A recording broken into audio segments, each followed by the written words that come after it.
Apartment 4B in the Ashford building in downtown Detroit cost $450 a month, which should have been my first warning sign. It was October 2023. I was 26 years old. I had just lost my job in digital marketing, and I desperately needed to cut back on expenses while I looked for something new. The Craigslist ad had been simple. Studio in historic downtown, $450 a month. Available immediately, no deposit. When I called, the landlord, a man named Quillen Voss, sounded almost too eager to rent it out. My name is Ondine Mercer. I had lived in Detroit my whole life, but always in newer, safer neighborhoods. The Ashford building was different. Built in 1924, it was 7 stories of red brick with arched windows and ornate moldings that had once been elegant, but were now chipped and dirty. The lobby smelled of dampness and old tobacco.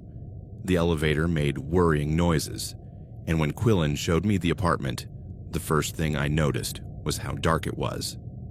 The windows face the alley, he explained, unlocking the door with a key that looked decades old. Not much natural light. But the price makes up for it, right? The apartment was small, maybe 300 square feet. Main area that served as living room, bedroom, kitchenette in one corner, and tiny bathroom with no window. The walls were painted a dirty beige. The hardwood floor creaked with every step, and there was a smell. Not strong, but present, like dampness mixed with something else, something organic I couldn't identify. How long has it been vacant? I asked. Quillen hesitated, just for a second. A couple of months. Previous tenant moved out, suddenly. Family emergency. Did he leave any furniture?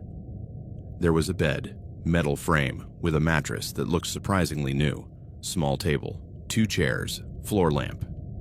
He said he was donating them, didn't have room where he was going. They're included in the price if you want them. I should have asked more questions. I should have done more research, but $450, and my bank account with less than $1,000, and no deposit meant I could move in immediately. I'll take it, I said.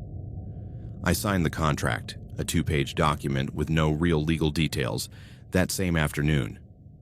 I moved in 2 days later with 2 suitcases of clothes and my laptop. Quillen gave me the key, told me to call if I needed anything, and disappeared. The first night was quiet. Too quiet. The building was almost empty. Quillen mentioned that there were only 3 other tenants besides me.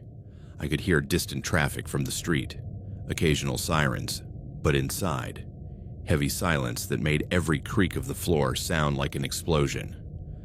I went to bed around midnight. The mattress was surprisingly comfortable. I closed my eyes, and I had almost fallen asleep when I heard it. Faucet, in the bathroom, dripping, drip, drip, drip, in a regular rhythm that was impossible to ignore. I got up, walked to the bathroom, a small room with white tiles that had once been white but were now more gray, a cracked sink, an outdated toilet tank, and a shower with a cheap plastic curtain. The faucet wasn't dripping, it was completely dry. I looked around, confused. I'd heard something, I was sure of it, but the bathroom was silent. I washed my hands, for some reason, just to do something, and as the water ran, I looked up, at the mirror above the sink, and there I was, reflected, as I expected, except, for a split second, so brief that I thought I had imagined it, my reflection didn't move when I did. I kept looking at the mirror, but my reflection, it seemed to have looked down, toward the sink. A second after I looked up, I blinked. I shook my head. Fatigue. It had to be fatigue. It had been 2 long days of packing, moving, unpacking. I turned off the faucet. I dried my hands, and I went back to bed. But I couldn't sleep. Not immediately. Because part of me, a small, irrational part, kept thinking about that moment. About that lapse in synchronization. The way my reflection had felt. Separated. For just a second. The next 3 days were normal. I spent time in libraries and coffee shops sending out resumes. I returned to the apartment only to sleep, And during the day, with light, albeit dim, filtering through the windows, the place felt manageable. Just an old, cheap apartment. But at night, when there was only artificial light, the floor lamp with its dim yellow bulb, the bathroom light with its occasional flicker, the apartment felt different, more closed in, more observant. On the fourth night, I decided to take a bath. I had been taking quick showers, in and out in 5 minutes. But that night, I was exhausted. My body ached from sleeping on a mattress on the floor for months before moving here. I wanted a real hot bath. I filled the tub, which took 10 minutes because the water pressure was terrible. I got in. The water was almost too hot, but it felt good.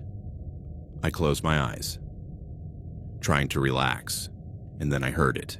Again, drip, drip, drip. I opened my eyes, looking at the bathtub faucet.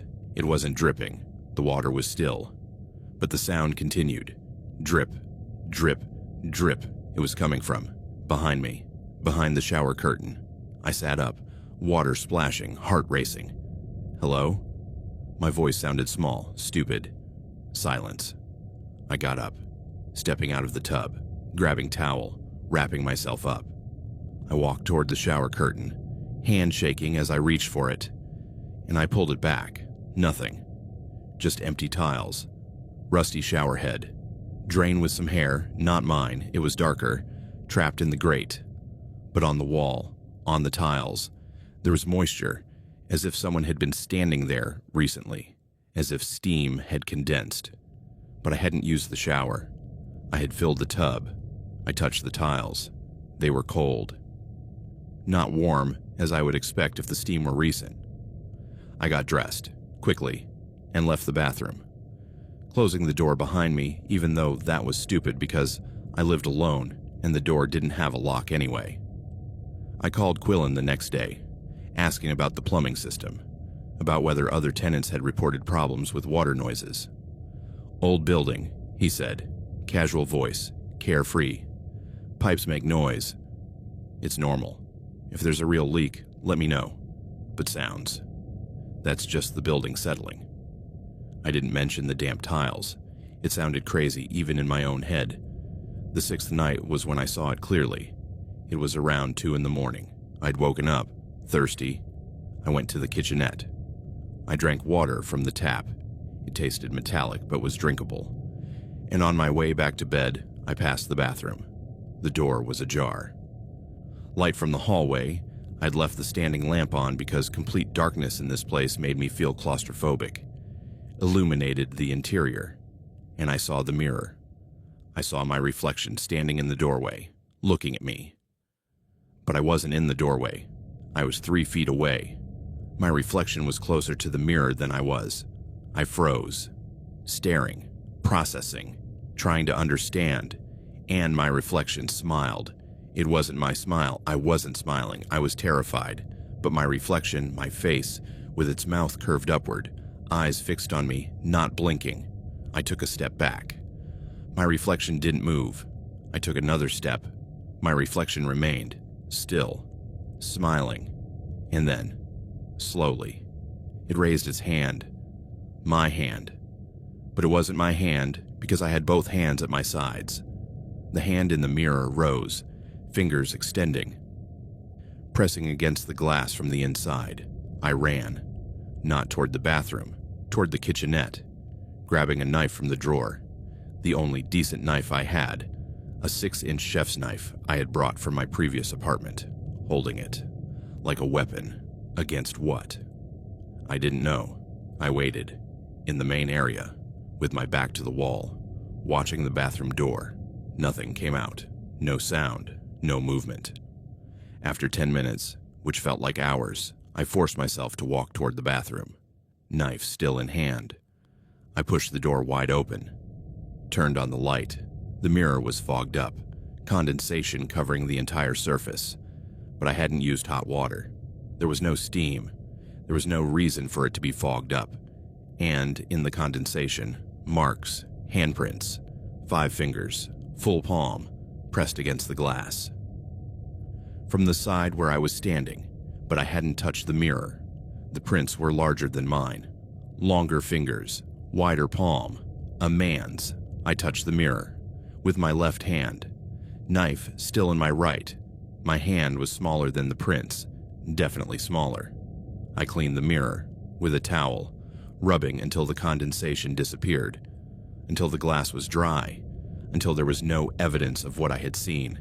And I told myself, I convinced myself, that I had had a nightmare, that I had sleepwalked, that I had touched the mirror myself without remembering, that my mind was playing tricks on me because of the stress of moving, of unemployment, of living in a new and strange place. But I didn't sleep the rest of that night. I stayed in bed, with a knife under my pillow, with the lamp on, staring at the bathroom door, waiting for something to come out. Nothing came out. In the morning, in daylight, gray and dim but real light, I examined the bathroom, the walls, the mirror, looking for what? I didn't know. Hidden cameras maybe, holes, something that would explain it. And I found it. Behind the mirror, there was space. I could see it if I looked carefully at the top edge where the mirror met the wall. There was a gap, small, maybe half an inch, as if the mirror wasn't completely mounted against the wall but held by a frame that created space behind it. I tried to remove the mirror, pulling on the bottom edge, but it was fixed, screws in the corners, and I didn't have the tools to remove it. I called Quillen again, telling him the mirror was loose, that it needed to be properly secured. I can look at it this weekend, he said. Is it urgent? Is it going to fall? No, but then wait until Saturday. I have other apartments that need immediate attention. It was Wednesday. 3 days. Okay, I said, although it wasn't okay. I decided not to use the bathroom more than necessary, only for basic needs, quickly, without looking at the mirror, without giving it a chance to. To what? To show me something I didn't want to see. But that night, the 7th night in the apartment, I felt it. I was lying in bed, almost asleep, and I felt it.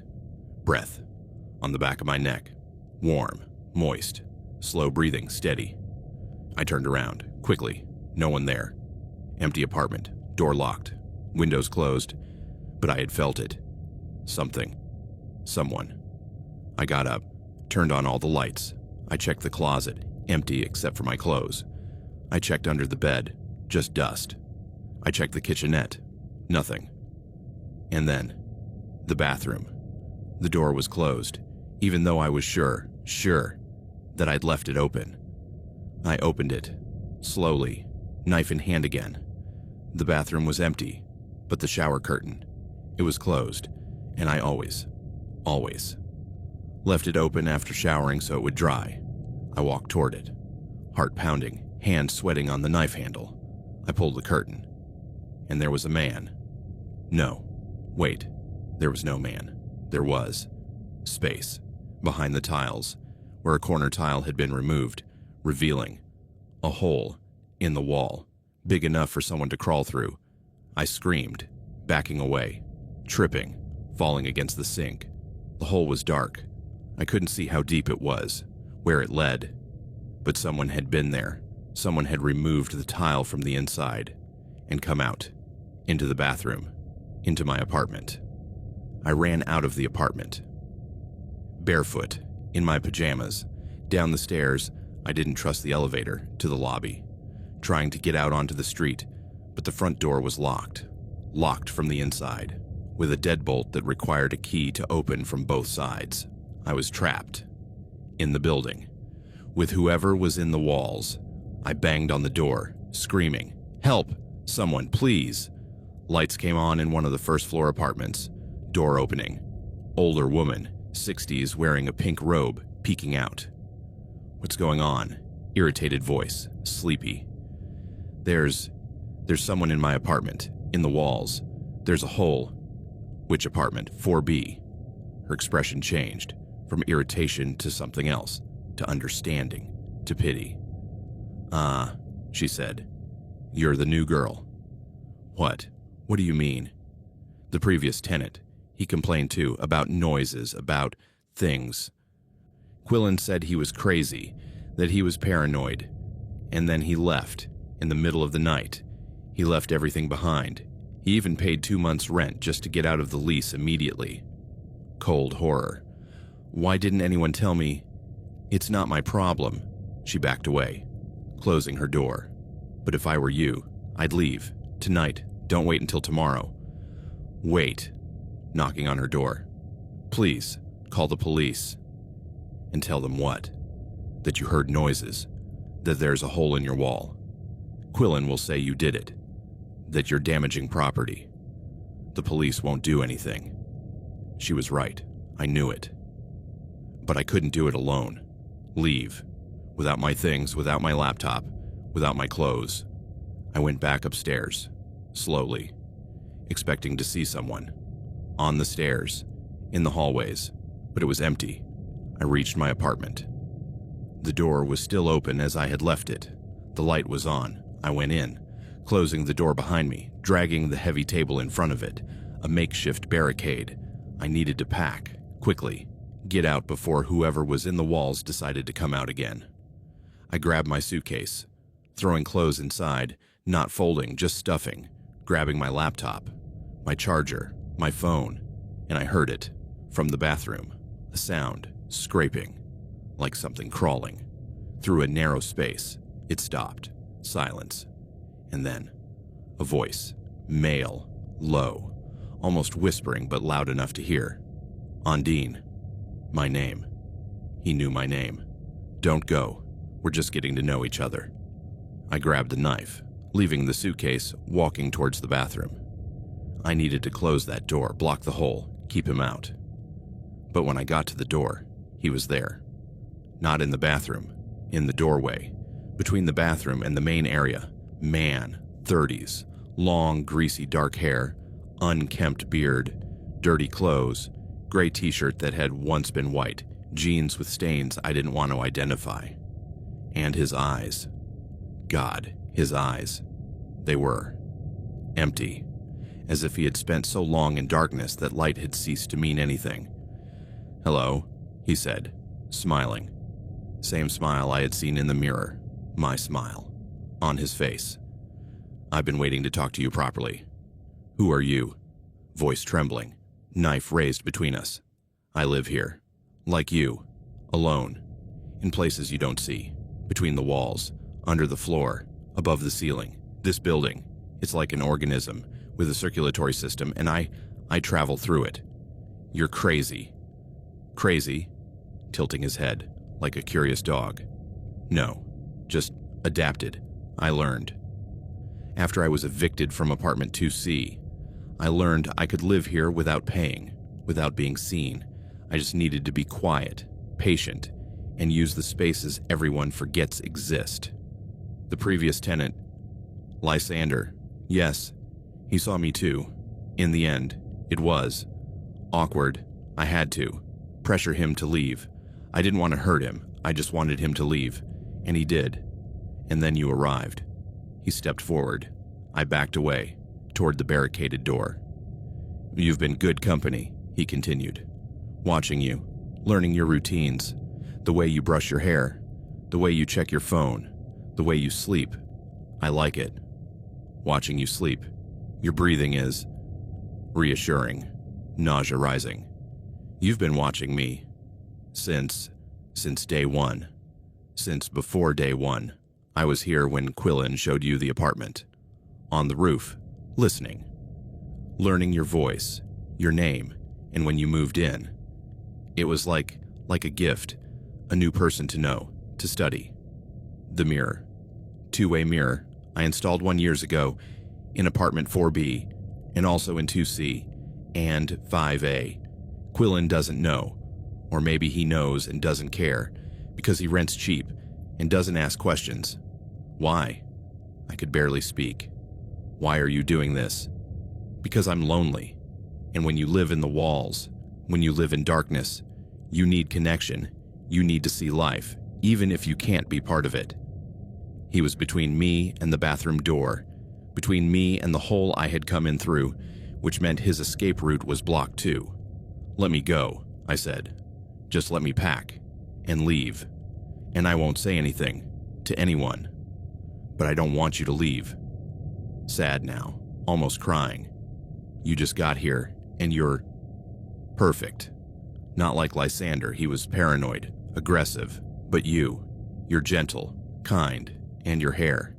It's the same color as my sister's, before she died, before I was left alone. I'm sorry about your sister, but you need help. Real help. Professional." "I don't need help," shouting now, voice filling the small apartment. "I need not to be alone. And you're staying, and we're going to live together, like a family." He ran towards me, hands outstretched. Not towards the knife, but towards my throat. I moved, to the side, swinging the knife, not trying to stab him, but to keep him away. The blade cut his arm, superficially, but enough to make him bleed, to make him scream. And I used that moment to run toward the table, pushing it away from the door, opening locks, chain, deadbolt, knob, but he caught up with me.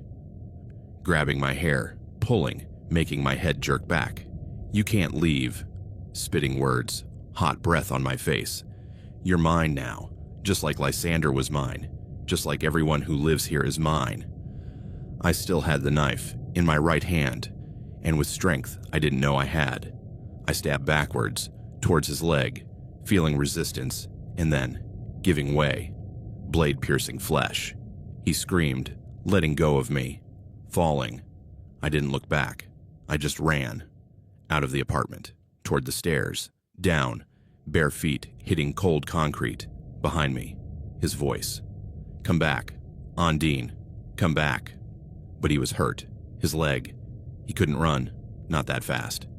I reached the first floor. The front door. Still locked. I knocked. I kicked, screaming, "Help! Someone! 911! The older woman. Her door opening again. "What the hell? Call the police. Now! There's a man. He attacked me." She saw my face, my terror, the way I was shaking, and she nodded, taking out her phone. Upstairs. On the stairs. Sound of a door opening. His apartment. Him coming out. Trying to follow. But sirens. Already. Someone else must have called. Or maybe the woman had dialed before I even asked. Police arrived in 5 minutes. 2 officers. Entering with guns drawn. Climbing stairs. Finding him. On the 3rd floor landing. Trying to get back to his hole in the wall. To his network of tunnels and hidden spaces. They arrested him. Charged with trespassing, stalking, assault.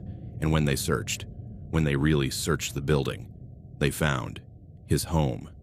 A network of passageways connecting multiple apartments. A camera he had installed behind the 2-way mirror, recording everything. Months of video. Of me. Of Lysander before me.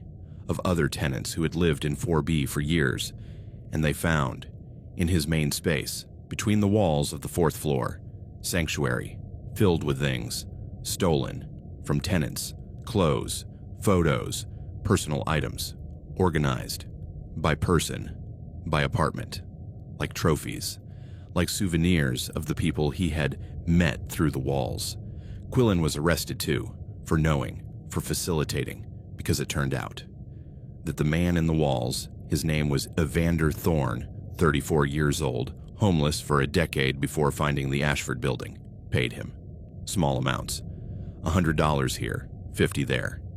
In exchange for Quillen looking the other way, for not asking why apartment 4B always had plumbing emergencies, why the mirrors in certain apartments had been replaced.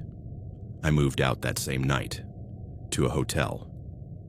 Using a credit card I couldn't afford, but I didn't care. I couldn't stay in that building. Not another minute. My things, the ones I had left behind, were recovered by the police days later, including my laptop, clothes, everything except a sense of security that I never found again for months afterward.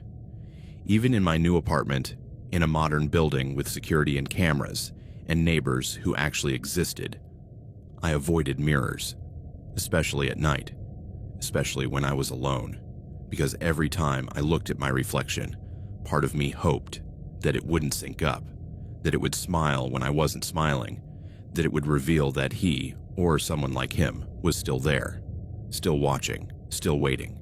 And when I washed my face, when the water ran, part of me listened for that drip, drip, drip that had been the first sign. The first warning I had ignored. Evander went to trial, convicted, sentenced to 15 years on multiple charges, and during the trial, when I testified, when I had to sit in that courtroom and look at him in orange prison clothes, handcuffed, looking at me with those empty eyes, he smiled, the same smile I had seen in the mirror, and he whispered, low enough that only I heard, "I see you." And I knew that even behind bars, even with years of prison ahead of him, he still saw me, in his mind, in his memories, in the videos he had recorded and probably memorized. I was part of his collection now, permanently. And that night, in my new apartment, with all the lights on, with a new lock I had installed myself, with a baseball bat under my bed, I heard something, in the walls, scraping like something moving, in spaces that shouldn't exist. And I knew that even if Evander was in prison, even if that specific building had been condemned and abandoned, the idea, the knowledge that people could live in places you don't see, watching, waiting, mimicking your life from the shadows, that would never leave me. The scratching stopped. It was probably a squirrel, or a pipe, or my imagination, probably. But I got up anyway. I checked the closet, under the bed, behind the shower curtain. Empty. All empty. But before I went back to bed, I looked in the bathroom mirror, just a quick glance, just to be sure. And my reflection looked back at me, perfectly synchronized, perfectly normal. But for a split second, I thought I saw a shadow behind my reflection at the bottom of the mirror, moving as if someone were standing there in a space that shouldn't exist, watching. I turned off the bathroom light, closed the door, and went back to bed, deciding that some mirrors didn't need to be looked at. Some questions didn't need answers. Some fears just needed to be accepted. As part of living in a world where spaces between walls can contain more than pipes and insulation, they can contain people who decided that observing life was enough, that they didn't need to participate, just watch and wait for the moment when the person on the other side of the mirror finally noticed that they had never really been alone. My green 2008 Honda Accord started making that sound at 11:17 p.m. on March 15, 2024, as I was driving down Interstate 80 in the middle of Nebraska, with the storm hitting so hard that the windshield wipers on full speed could barely keep the glass clear. The sound was like metal scraping metal coming from the engine, and then all the power it was gone. The car slowing down, dashboard lights flashing, and me steering to the shoulder with my heart already starting to race because this was it. Nightmare, empty highway, storm, midnight, and me completely alone. My name is Bellamy Kirsch, 29 years old. I work in sales for a software company in Denver. I had been driving back from Des Moines after a conference. A trip that should have taken 8 hours, but was taking 10 because of the weather. And now I was stranded. I turned on my hazard lights. I grabbed my phone. No signal. Of course, we were in the middle of absolutely nowhere. Cornfields on both sides of the road stretching into darkness, no house lights, no signs of civilization except the black line of asphalt cutting through the void. Rain pounded on the roof like drums. Thunder shook the windows, and every few minutes lightning lit up the landscape with that ghostly white flash that made shadows move in ways they shouldn't. I tried the engine again, turning the key. Click, click, click. Nothing. Dead. Shit, I whispered.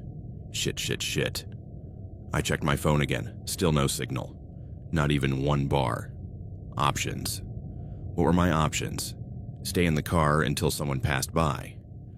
but it was almost midnight on a rainy Tuesday, on a stretch of road that probably saw minimal traffic even in good weather. I could wait for hours, or I could walk. But where to? I hadn't seen an exit or a town sign for at least 20 miles. I decided to wait. 30 minutes. If no one passed in 30 minutes, I would walk. I'd seen a sign maybe 5 miles back indicating a town called Kearney. I could walk that distance, in the rain, in the dark, alone. The thought made my stomach churn, so I waited, watching the clock on my phone. 11:23, 11:30, 11:37, and then I saw lights behind me, in my rearview mirror, getting closer. Not a car, too tall, too wide. A truck, a big semi-truck, with bright lights cutting through the rain like knives. Relief flooding over me. Someone who could help, who probably had a CB radio, who could call a tow truck or at least take me to the nearest town. The truck slowed down, stopping behind my car. Engine rumbling even through the sound of rain. Lights blinding me in the mirror. I grabbed my bag, my phone, making my way through the rain, immediately getting soaked. Cold water running down my face, my back, my legs. I ran to the driver's door of the truck, a black Kenworth with a white trailer. Old, paint chipped in places, rust visible even in the darkness. The door opened, and a man leaned out. 50-something maybe, wearing a worn baseball cap that said something I couldn't read in the dark. Patchy gray beard, face weathered by years on the road, and eyes, dark, hard to see under the shadow of the cap, but looking at me with an expression I couldn't decipher. "My car broke down," I shouted over the noise of the rain. "I don't have a signal. Can you call a tow truck?" He didn't say anything for a moment. He just looked. And then, "Get in. It's raining. Do you have a radio, CB? Get in first, we'll talk inside." I hesitated, something in his tone, the way he hadn't asked if I was okay, if I was hurt, what had happened to the car. Just, get in. But I was soaked, and cold, and the alternative was to stay outside in the rain or go back to my dead car. I got in, passenger side, closing the door behind me. The inside of the cab smelled of old cigarettes and something else. Something I couldn't identify, sweet but stale. "Thanks," I said, trying to sound grateful but feeling uneasy, small but growing. He started the truck, accelerating, back on the road. "Wait," I said. "What about my car?" "They'll pick it up in the morning. You can't leave it there without lights, dangerous." "But the emergency lights are..." "Battery will die, then there will be no lights. Someone will hit it 'cause accident." It made sense, I guess. But something felt wrong. "Is there a town nearby?" I asked. "A gas station, anything open?" "Kearney," he said. Low voice, monotone. 20 minutes down the road." "Okay, thanks, really. I was starting to think I'd be stuck there all night." Silence. He didn't answer, just looked ahead. Hands on the wheel, driving steady but not fast, maybe 50 miles per hour, slower than expected for a semi on the interstate. I tried to see his face more clearly, but the cap and the darkness made it difficult. I could only see his beard, and the profile of his nose, and his hands on the wheel, large, with knuckles that looked swollen, with spots that could have been grease or something else. "What's your name?" I asked, trying to fill the silence, to make this feel normal. Conversational. "Cormac," he said. After a pause that was too long. "Bellamy," I said. "Where are you going? What are you hauling?" Another pause. "Meat," he finally said. "Refrigerated for a processor in Omaha." That explained the smell. Maybe. Although, refrigerated meat shouldn't smell like that, not if it was properly sealed. I looked toward the cab, trying to see details. There was a coffee cup in the cup holder, a pack of cigarettes on the dashboard, a blurry photo taped to the radio. I couldn't see what it showed. And, under my seat, when I moved my feet, I felt something, like crumpled paper or plastic. I leaned over slightly, trying to see without being obvious. It was duct tape, a partial roll of silver tape, peeking out from under the seat. My stomach tightened. Duct tape in a truck wasn't necessarily suspicious. It was a common tool for emergency repairs, for many things, but combined with everything else, the silence, the delayed responses, the smell, the way he hadn't asked me anything about myself. "Do you have a phone?" I asked. "So I can call a tow truck for my car." "No signal here," he said. "Let's wait until Kearney." "But do you have a phone?" "Yes." "Can I see it, just to check?" "When we get to Kearney." His tone. It had changed, slightly, from monotone to firm, final. I swallowed, staring ahead at the road, truck lights cutting through rain, yellow lines passing by, and nothing else, no other cars, no city lights yet, just darkness. "How much longer?" I asked, trying to keep my voice light. 15 minutes. But at least 5 minutes had passed since he said 20, which meant we should have been 15 minutes away 5 minutes ago, and now we should be closer, not still 15 minutes away, unless he was driving slowly on purpose, extending the trip. "Can you go faster?" I tried, forced smile even though he wasn't looking at me, just eager to get somewhere dry. "Speed limit is 55 in the rain," he said. "Safety first." But we had passed a sign a while ago that said speed limit 75. And even though rain justified slowing down, 50 seemed excessively cautious. I reached for my bag, taking out my phone, checking the sign again, still nothing. And then I noticed something on the screen. Date, time. 11:52 p.m. We had been driving for 10 minutes, and if Kearney was 20 minutes away at 50 miles per hour, we should be halfway there. We should start to see signs, lights, something.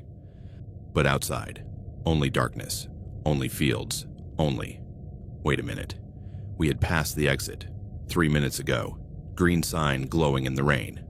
Exit 272, Kearney, 2 miles. And he hadn't taken it, or he hadn't slowed down, he hadn't signaled. He had just kept driving. "We just passed Kearney," I said, my voice louder now, with an edge of panic I couldn't completely hide. "That wasn't Kearney," he said. "It was Lexington, different town." The sign said, it said Lexington. No, it said Kearney. I saw, "You're confused." His voice still flat, but there was something underneath, something cold. From trauma, from the car, from stress, memory plays tricks. "I'm not confused. I saw the sign, and I want to get off, now." "There's nowhere to get off, just highway." "Then stop. Let me get off here. In the rain, in the middle of nowhere. That would be dangerous, irresponsible. It's my choice. It's not safe." Firmer now, hands gripping the steering wheel. "I'll take you to the next stop. There's a rest area, in 10 minutes. You can call from there." But I knew there was no rest area. I knew this route. I had driven it dozens of times. And the next rest area was in 2 hours. To the east, in the opposite direction. "You're lying," I said, voice shaking. "You passed the exit on purpose, and there's no rest area. Shut up." Sudden, violent, voice changing from monotone to furious in a second. "Just shut up and wait." I grabbed the door handle, pulling. It wouldn't budge, locked, dead bolted. "Open the door," I said, "now." "No. Open the damn door." He slowed down, turning the steering wheel toward, oh God, toward an exit, but not a real exit. Service road. No pavement, just gravel and mud, heading into darkness, away from the interstate, away from any chance of help. "What are you doing?" I was yelling now. "Stop the truck, stop."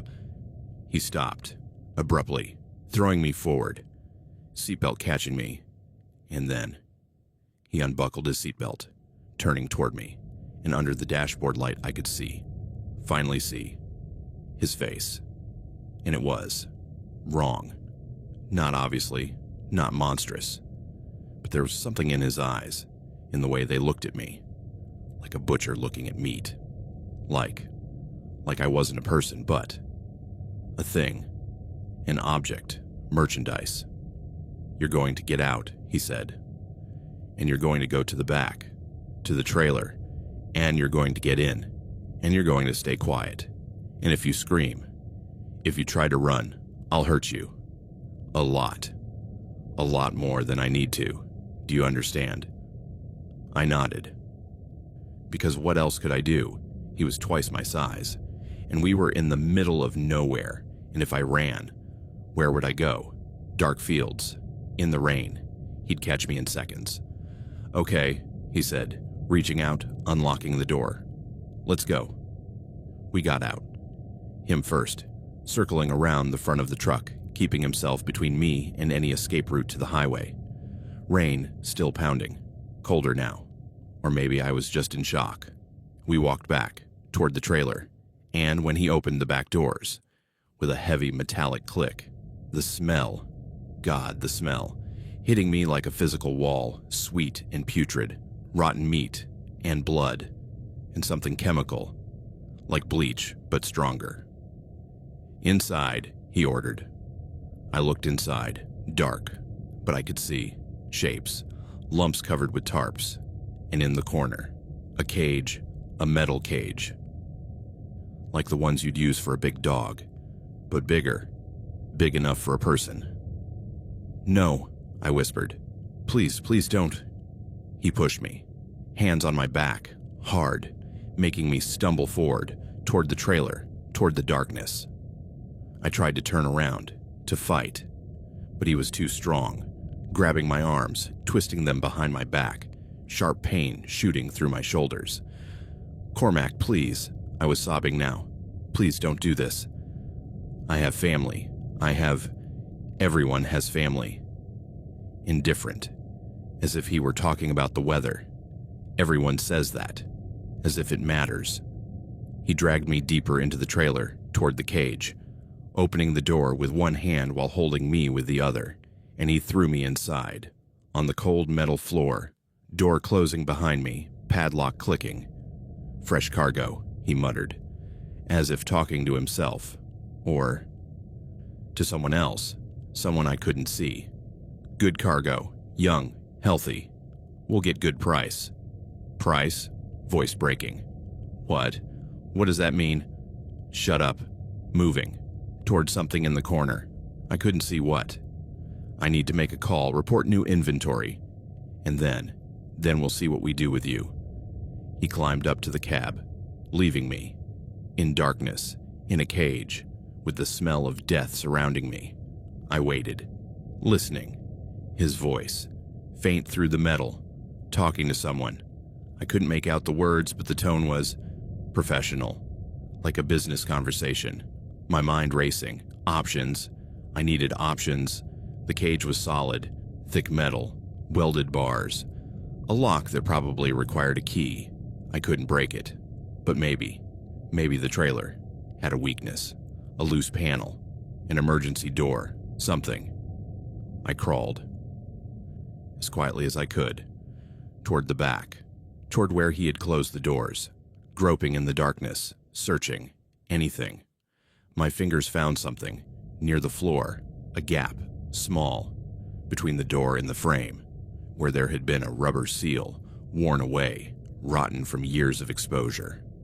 I stuck my fingers in the gap, pulling, trying to create more space. Metal creaked, slightly, giving way. Millimeters. Not enough to get through, but maybe enough to stick something through, to signal if anyone passed by. I looked in my bag, which miraculously I still had, hanging from my shoulder, taking out my phone, turning it on, the bright screen light, blinding after darkness. Still no signal, but the light. I could use the light. I pushed it through the gap, leaving it there, sticking out slightly, shining, tiny beacon, in case someone. Police, motorist, anyone, passed by and noticed, and then I heard, cab door opening, his footsteps, returning. I crawled away from the gap, back to the cage, pretending I hadn't moved. He opened the back doors, flashlight in hand, shining it directly in my face, blinding me. "Did you try to escape?" he asked, calm, almost curious. "No," I lied. "I just moved, trying to get comfortable." He shone the flashlight around, checking. And then he stopped, at the gap, where my phone was glowing. "Smart," he said, walking over, pulling out my phone, turning it off, putting it in his pocket. "But stupid. No one comes around here, especially not tonight. And by tomorrow, we'll be long gone." "Where are you taking me?" "None of your business. Please. Whatever you're planning, whatever you want. Money. I can get it." "My parents have—" "I don't want money," he interrupted.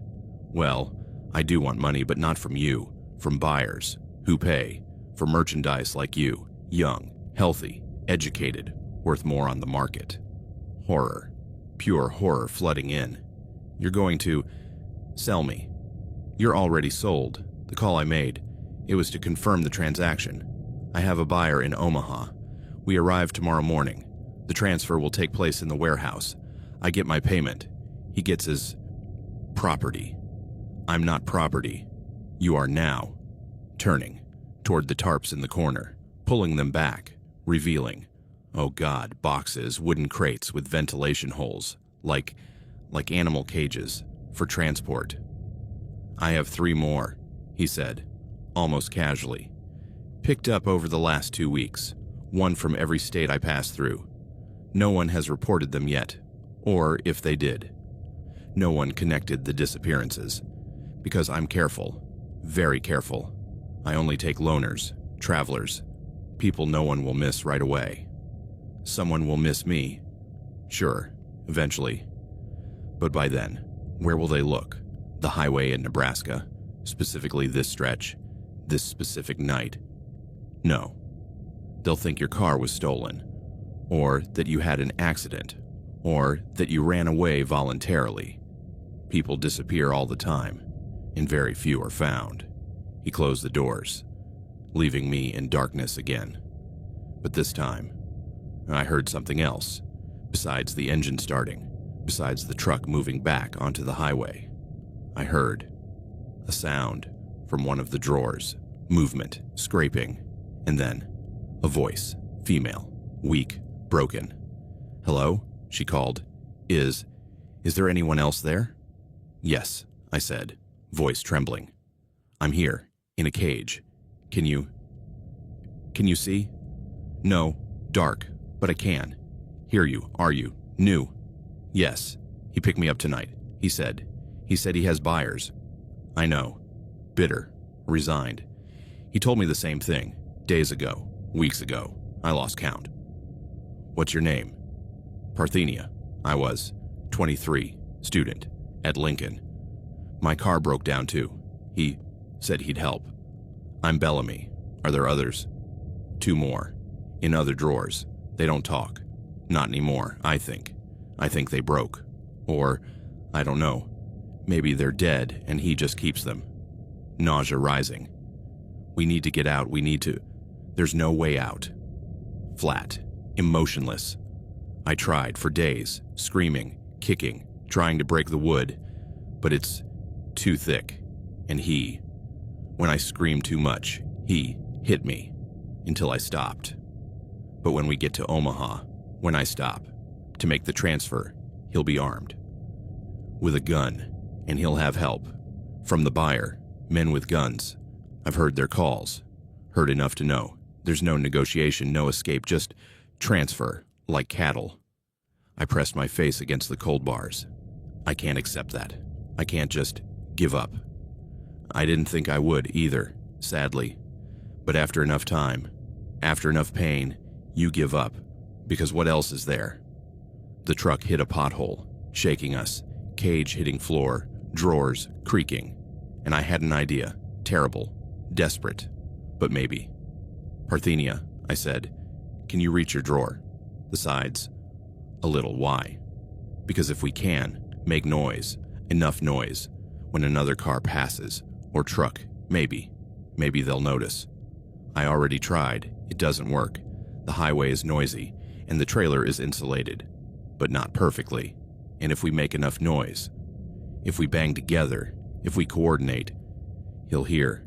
They'll stop and punish us. Fine. Fiercely, let them, because I'd rather fight. I'd rather try than just wait to be sold.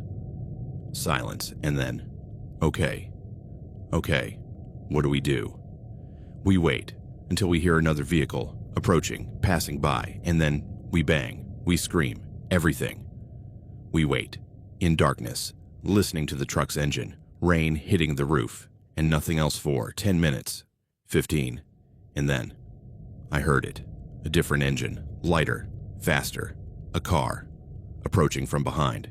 Now, I shouted, and I started banging on the bars of the cage with my fists, with my feet, creating a resonant metallic sound. Parthenia joined in, banging on her crate, and then another voice, fainter, from another crate, joining in. We shouted, all of us, "Help! Help! We're trapped!" The car, approaching, almost parallel, and then the truck accelerated, abruptly, engine roaring, moving away from the car, leaving it behind, and Cormac, braking, hard, throwing us forward, towards the walls of the trailer, footsteps, heavy, angry, coming towards the back, doors opening with a bang. "What the hell do you think you're doing?"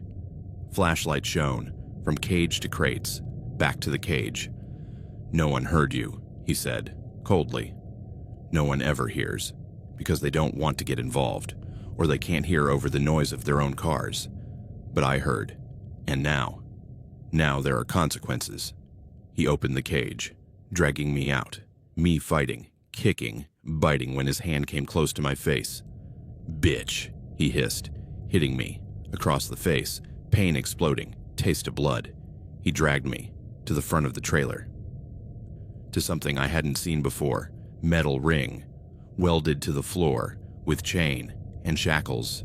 No, but he was too strong, forcing my hands, chaining me, short.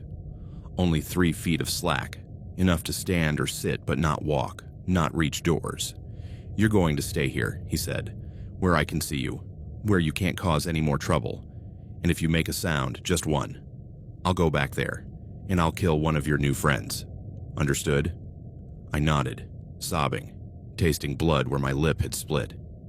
He closed the doors, leaving me in deeper darkness now, closer to the front, where I could hear everything. His movements in the cabin, his breathing, his murmuring. "Fresh cargo," he said, over and over, like a mantra. "Fresh cargo. Good price. Good price." I pulled on the chains, testing their strength. Solid. No way. But the chain, it was long, 3 feet, which meant I could reach the walls of the trailer, the floor, search for something, anything. My fingers sweeping the cold floor, feeling metal burrs, screws, dirt, and something else, something sharp, small. I picked it up, a piece of metal, maybe from a broken screw, or a piece of the frame maybe 2 inches long, with a broken edge, jagged. It wasn't much, but it was something. I hid it in my sleeve, and waited. The truck drove, for hours. I heard when it left the interstate, the sound of the road changing from smooth asphalt to rougher, and then city. Stops, starts, turns, and finally, it stopped. Engine turning off. Cormac's voice, on the phone. "I'm here, in the warehouse. I have 4, like I promised. Where are you?" Pause. "Good. 5 minutes, and bring money. Cash." Like we agreed. Rear doors, opening. Dawn light, gray and faint, seeping in. I could see, finally see, completely. And what I saw made me wish for darkness back. Blood, everywhere. On the floor, on the walls, on the tarps I had pulled back. Old, dry, brown, layers of it. And the drawers, with names, carved into the wood. Dozens of names, like him. He had been doing this for years. Decades, maybe. And each drawer had contained a person who had sat where I sat now, waiting for the same fate. Cormac entered, behind him. 2 men, big, with tattoos, with guns, visible holsters. "This one's new," Cormac said, pointing at me. "Picked up last night. Fresh, scared, but not broken. Yet." One of the men, in a leather jacket with a scar across his cheek, came closer, examining me, like a judge examining a horse. "Healthy?" "As far as I know, no marks, no visible diseases." "Age?" 29, she said. "Background?" "Didn't ask. Doesn't matter. No one knows she's here. No one can trace her." The man nodded. "Price?" 15, for all 4, as we discussed. "I see only 3 boxes, and this one. There's one more, loose, in a cage. I had to move her. She was causing trouble." Then 13, "Trouble reduces value." 14, "13 or nothing." Cormac clenched his jaw, but he nodded. "Fine, 13. The man took out a wad of bills, counting them, passing them over, and while Cormac counted, while he was distracted, I moved, as fast as I could, taking the piece of metal out of my sleeve, and I stabbed, towards Cormac's leg, where the femoral artery ran. It connected, sinking, into flesh. He screamed, falling, blood gushing. The men, reaching for weapons, but confused, for a second, not knowing whether to shoot, whether to intervene. I used that second, pulling keys from Cormac's pocket. As he fell, as his hand pressed against the wound, I unlocked the shackles, hands free, running, toward open doors, toward the gray morning light. Outside, warehouse, surrounded by empty buildings, industrial area, but I could hear traffic, distant, busy street, civilization. I ran, shots behind me, buzzing, missing, towards the street, towards cars, towards people, and screaming. "Help! Call 911! Warehouse! There are women! Trapped!" Car stopped. Woman getting out, looking at me. My face covered in blood, my clothes torn, my terror. "What happened?" "Call the police. Now, there's a man, truck, warehouse, kidnapped 4 women, including me. Please." She was already dialing, talking, giving the location, and behind me, in the warehouse. I heard sirens, already arriving. Someone else must have called. Heard gunshots. Police arrived, surrounding the warehouse, entering. And when they came out, they had Cormac, handcuffed, bleeding from his leg but alive. And the 2 men, also handcuffed, and they took out the drawers, opening them. Parthenia coming out, barely able to walk. And 2 other women, one conscious, one unresponsive, paramedics, blankets, questions, so many questions, and me, sitting in the ambulance, shaking, in shock, exhausted, with relief so intense it hurt. Detective approached, older man, with notebook. "Miss Kirsch, I know you're in trauma, but I need your story. Everything you remember." I told him, everything, from car breaking down, to Cormac stopping, to trailer, cage, chains, drawers with names carved into them. His admission of having done this for years. "Names on drawers," he said, writing. "We'll document them. We'll open cold cases, see how many we can identify, how many families we can give closure to." "What about the other women?" "Parthenia Moss, 23, Lincoln, Nebraska, reported missing 3 weeks ago. Family was looking for her. Second is Saskia Dunn, 19, Sioux Falls, missing for 10 days. Third is not responding, no ID. We'll work on identifying her." "Will she live?" "I don't know. She's very dehydrated, malnourished, extensive trauma, but doctors are doing everything they can." I nodded, not knowing what else to say. "You were brave," he said. "What you did, attacking him, risking your life. She saved those women. She probably saved dozens more. Because now he's out, and his operation, it's shut down, but I didn't feel brave. I felt empty, like everything inside had been drained out, and only a shell remained. They took me to the hospital, examined me, treated me.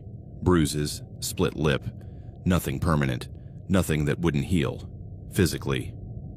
My family came, parents driving from Denver, crying, hugging, saying how grateful they were, how terrified they had been when the police called, and me, letting them hug me, letting them cry, but not feeling much, still numb. Cormac went to trial, convicted, on all charges, human trafficking, kidnapping, attempted murder.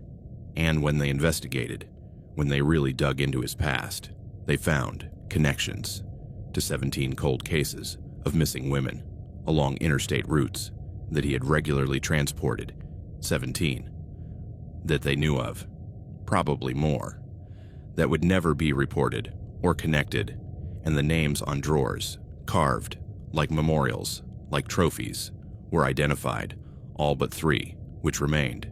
Mysteries. Parthenia survived. Saskia, too, the third woman, died 3 days later in the hospital without ever waking up, without ever being identified, and I returned to Denver, to my apartment, to my life, but it wasn't the same life, because every time it rained, every time I saw a truck on the highway, every time my car made a strange noise, I would return to that night, to that trailer, to that cage, and to the knowledge that I had been hours, minutes perhaps, away from disappearing forever, just another name in a drawer that would eventually be forgotten, and knowing that there were others, like Cormac, on highways, in trucks, transporting not meat, not cargo, but people, who had made the mistake of trusting, of getting in, of thinking that someone who stops in a storm in the middle of nowhere is help, when really it's a predator who has perfected his hunt and is waiting, just waiting, for his next victim to fill the next drawer in his endless collection of stolen lives. I downloaded Ember, a new dating app that everyone in my office was using, on a Tuesday night in August 2024, while lying on my couch in my apartment in Portland, Oregon, eating ice cream straight from the container and watching the 3rd consecutive episode of a reality show I didn't even like. I was 25 years old, working in graphic design for a small agency, and 8 months earlier, I had broken up with my ex-boyfriend after discovering he had been cheating on me for the entire last year of our relationship.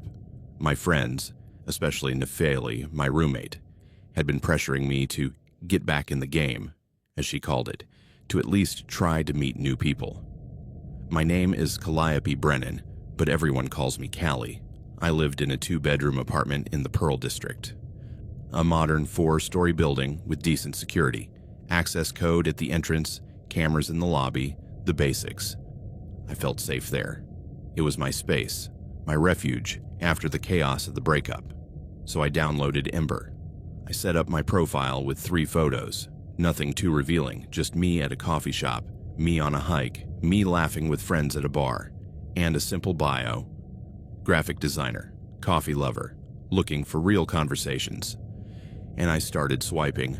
Left, left, left, occasional right. Most of the profiles were predictable. Gym photos, photos with fish, bios that said no drama, which always meant drama guaranteed. And then I saw Alex.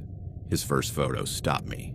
Not because he was conventionally handsome, although he was in an interesting way, with dark wavy hair, a defined jawline, hazel eyes that seemed kind, but because his smile looked genuine. Not forced, not like he was trying too hard, just real. His other photos were equally good. In an art gallery, at a concert, reading in a park. His bio said, architect, music lover. I believe in deep conversations and strong coffee. If you can recommend a good book, you've already won me over. I swiped right, half expecting not to get a match. Guys like him probably had hundreds of matches waiting, but the screen exploded with digital confetti. It's a match. And a second later, a message. Hi, Callie. Your photos made me smile. What's your favorite coffee spot in Portland? Simple, direct, no generic hey or worse, inappropriate comment about my appearance, I replied. and we started talking. And we didn't stop. For 3 days. Messages flowing back and forth with an ease that was rare. He was smart, funny. He shared my taste in music, indie folk, alternative rock. We talked about books, about work, about favorite places in the city. He mentioned living on the east side, working for a boutique architecture firm, loving his job but finding it isolating at times because he spent so much time on the computer. Like you, he wrote, graphic designers and architects, both creating worlds on screens. Sometimes we forget to go out into the real world. So true, I replied. Is that why you're on a dating app? To remind yourself that humans exist? Exactly. And because, honestly, I've been waiting to meet someone who understands, who sees beyond the surface. And I feel like you could be that person. It was intense, maybe too fast, but it also felt sincere. Like I had finally found someone who spoke my language. On the 4th day, he suggested we meet. There's a new coffee shop in the Pearl District. Anthem Coffee. Do you know it? They supposedly have the best latte in town. We could try it. Tomorrow, 6 in the evening. Pearl District. My neighborhood. Convenient. Safe. Public. Sounds perfect, I wrote. I can't wait to meet you in person, Callie. You're going to be even more beautiful than your photos show. I know it. Something about that message, a small thing, it made me pause. The way he said, I know, with such certainty. But I dismissed it. It was a compliment. He was being romantic. I was being overly paranoid after my ex. The next day, I spent too much time picking out clothes. I decided on dark jeans, a cream-colored sweater, my favorite leather jacket, natural makeup, hair, light brown with waves, down. I wanted to look good, but not like I was trying too hard. I arrived at Anthem Coffee at 5:55 p.m. It was a nice place, industrial chic with exposed brick walls, warm lighting, the rich aroma of coffee and something baked. Moderately crowded. Perfect for a first date. I sat at a table near the window, where I could see the street, where I would feel less trapped if the date went badly. I took out my phone. Quick message to Nafil. At Anthem, date with Alex from the app. I'll let you know when I'm done. She replied immediately. Exciting. Send a photo if he's cute, and an emergency signal if he's weird. I waited. 6 o'clock. 6:05. Glancing at the door every time it opened. Each time it wasn't him, or at least not the person I recognized from the photos. 6:10. I checked my phone. No messages. 6:15. Starting to feel stupid. The classic stand-up situation, except we had talked so much. He had seemed so genuine. I sent a message. Hey, I'm here at Anthem. Are you on your way? 3 dots appeared immediately. Typing. And then, message. I can see you from here. Cold. Instant. Running down my spine. I looked up, scanning the cafe. The few people seated. Couple in the corner. Woman alone with laptop.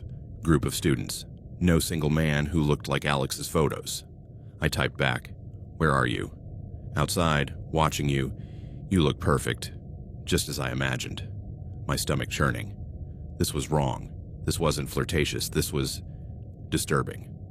I got up, walking to the window, looking out onto the street. There were people walking, traffic passing. And then, I saw him, a man, across the street. Standing under the awning of a closed store, hood over his head, holding a phone, pointing it at me, at the window. Our eyes met. I couldn't see his face clearly. Too much shadow, too much distance. But I could see. His mouth. Moving into a smile. My phone vibrated. Another message. That look on your face. Terror mixed with confusion. It's beautiful. Much better than your photos. I backed away from the window. Heart pounding. Grabbing my bag. I needed to get out. But I couldn't use the front door. He was right there, waiting. I went to the counter, to the barista, a young woman with pink-dyed hair. Excuse me, is there a back exit? She looked at me, confused. There's a bathroom and a staff door, but that one's locked. please." My voice trembling. There's someone outside who's scaring me. I need to leave a different way." Her expression changed, from confusion to understanding to empathy. "Sure, follow me." She led me to the back, through a small kitchen, to a door that opened onto an alley. "Do you want me to call someone?" she asked. "The police? A friend?" "No, just thank you, I just needed to get out." I stepped out into the alley. Cold air hit me. I looked both ways. Empty. I ran. Toward my apartment. 3 blocks. Looking over my shoulder every few steps. Expecting to see him. Following me. But I saw no one. Just normal people. Walking dogs, going out to dinner. Living normal lives. I reached my building. Clumsy fingers on the keypad. 4729. Door unlocking. Entering. Climbing stairs. I didn't trust the elevator, too enclosed. To the 3rd floor. To my door. Key and lock. Inside. Closing. Locking. Chain. Breathing. Trying to calm down. I was okay. I was home. I was safe. My phone vibrated. "Alex." "Why did you run?" "I just wanted to see you, to get to know you properly." "Alex." "Don't be afraid. I won't hurt you." "Alex." "I just want to be close to you." I blocked his number. On the app. On text messages, everywhere. And then, I deleted the app. I deleted my account. Everything. Nafil came home an hour later. She found me on the couch, still shaking. "What happened?" She sat down next to me. "Was the date that bad?" I told her. Everything. The messages. The man outside the cafe. His smile. "Jesus," she whispered. "You need to report this to the police." "And tell them what? That some guy from a dating app scared me? He didn't do anything technically. He just watched me. That's harassment." "I have no proof. I deleted the messages. I deleted the app. And I'm probably overreacting. It was probably just some weird kind of flirting." But I didn't believe it. And from the way Nefeli looked at me, neither did she. That night, I slept poorly. Every sound woke me up. The building settling. Neighbors in the apartment above walking around. Traffic on the street. Everything sounded threatening. I woke up at 3 a.m. to my phone vibrating. A text message from an unknown number. A photo of my building, taken from the street, with my window, 3rd floor, left corner, circled in red. And text, "Sweet dreams, Callie." I jumped out of bed, ran to the window, looked down at the street. No one. Just parked cars, street lights, empty. I closed the curtains, completely, and sat on the bed, holding my phone, knowing I should call the police. But what would they say? What would they do? He hadn't directly threatened me. He hadn't broken in, just sent a photo. In the morning, I called my phone company, changed my number, explained that I was being stalked, needed a new number that wasn't listed. "Of course, Miss Brennan," said the representative. "We'll process that immediately. New number will be active in 2 hours." 2 hours. 2 hours without messages, without contact. Maybe that would be enough. Maybe he would give up. But 3 hours later, with a new number, active, message, from an unknown number, photo, of my living room, taken from, inside, showing my gray sofa, my television, my coffee table with the magazine I had been reading last night, and text, "New number, nice try, but I'll always find you." I screamed, calling Nefeli, who was at work, explaining, between sobs. "I'm calling the police," she said. "Now, and don't argue, this is escalating." The police arrived 30 minutes later. 2 officers, 1 male, 1 female. I showed them the messages, the photos. "Do you have any idea how he got in?" asked the female officer, Officer Rains, according to her badge. "No, I checked all the locks. They were all locked this morning. Windows? We checked. All closed, all secured." "Does anyone else have a key?" asked the male officer, Officer Chen. "Only Nefeli, my roommate. and the building manager. We need to talk to both of them, and we want to check the building's security cameras, see if they captured anything. The building manager, a man named Quillen in his 40s, arrived with master keys. He protested that his cameras were new, high quality, that there was no way anyone could have gotten in without being seen. But when they checked the footage from last night, at 2 a.m., the approximate time when the photos should have been taken based on the timestamp, there was nothing. Empty hallway, unopened door, no sign of entry. Maybe the photo's old, Quillen suggested, from a previous visit, from when she showed the apartment to a friend. The magazine on the table, I said, flat voice. It's this week's issue, I just bought it yesterday. Uncomfortable silence. I'm going to change your locks, Quillen decided, today, immediately, and add an extra deadbolt, free of charge, for your peace of mind. We also recommend a security system, Officer Rain said. Cameras, alarm, something that alerts you if someone breaks in. What about these messages? I asked. Can you trace them? We'll try, but they're unknown numbers. Probably disposable phones. Hard to trace, but we'll file a report, document everything, and if it continues, if it escalates, call immediately. They left, leaving me feeling no safer, just more aware of how vulnerable I was. Quillen changed the locks in 2 hours, new keys, new deadbolt, reinforced chain. No one gets in without these keys, he promised. They're unique, not duplicated. Just you and your roommate. That night, I installed a security system. Small cameras, one pointing at the front door, one in the living room, one in my bedroom. Connected to an app on my phone, showing a live feed, with alerts if they detected movement. I felt ridiculous, paranoid, but also, I needed this. I needed to know. For 3 days, nothing. No messages, no photos, no sign of him. I started to relax. Maybe it had worked. Maybe the new locks, the police involvement, had scared him off. And then, on the 4th day, I came home from work, opened the door, and something was different. The furniture had been moved. Not obviously, not dramatically, but my sofa was 2 inches further to the left. I could see marks on the carpet where it had been, my coffee table, turned slightly, chair in the corner, closer to the window. Nafi, I called out, even though I knew she was at work. Silence. I checked my phone. The cameras, playing today's footage. Nothing. No one coming in. No one moving around the apartment. Just empty rooms. And then, on replay, the furniture, moving, on its own, as if. No, I would wait.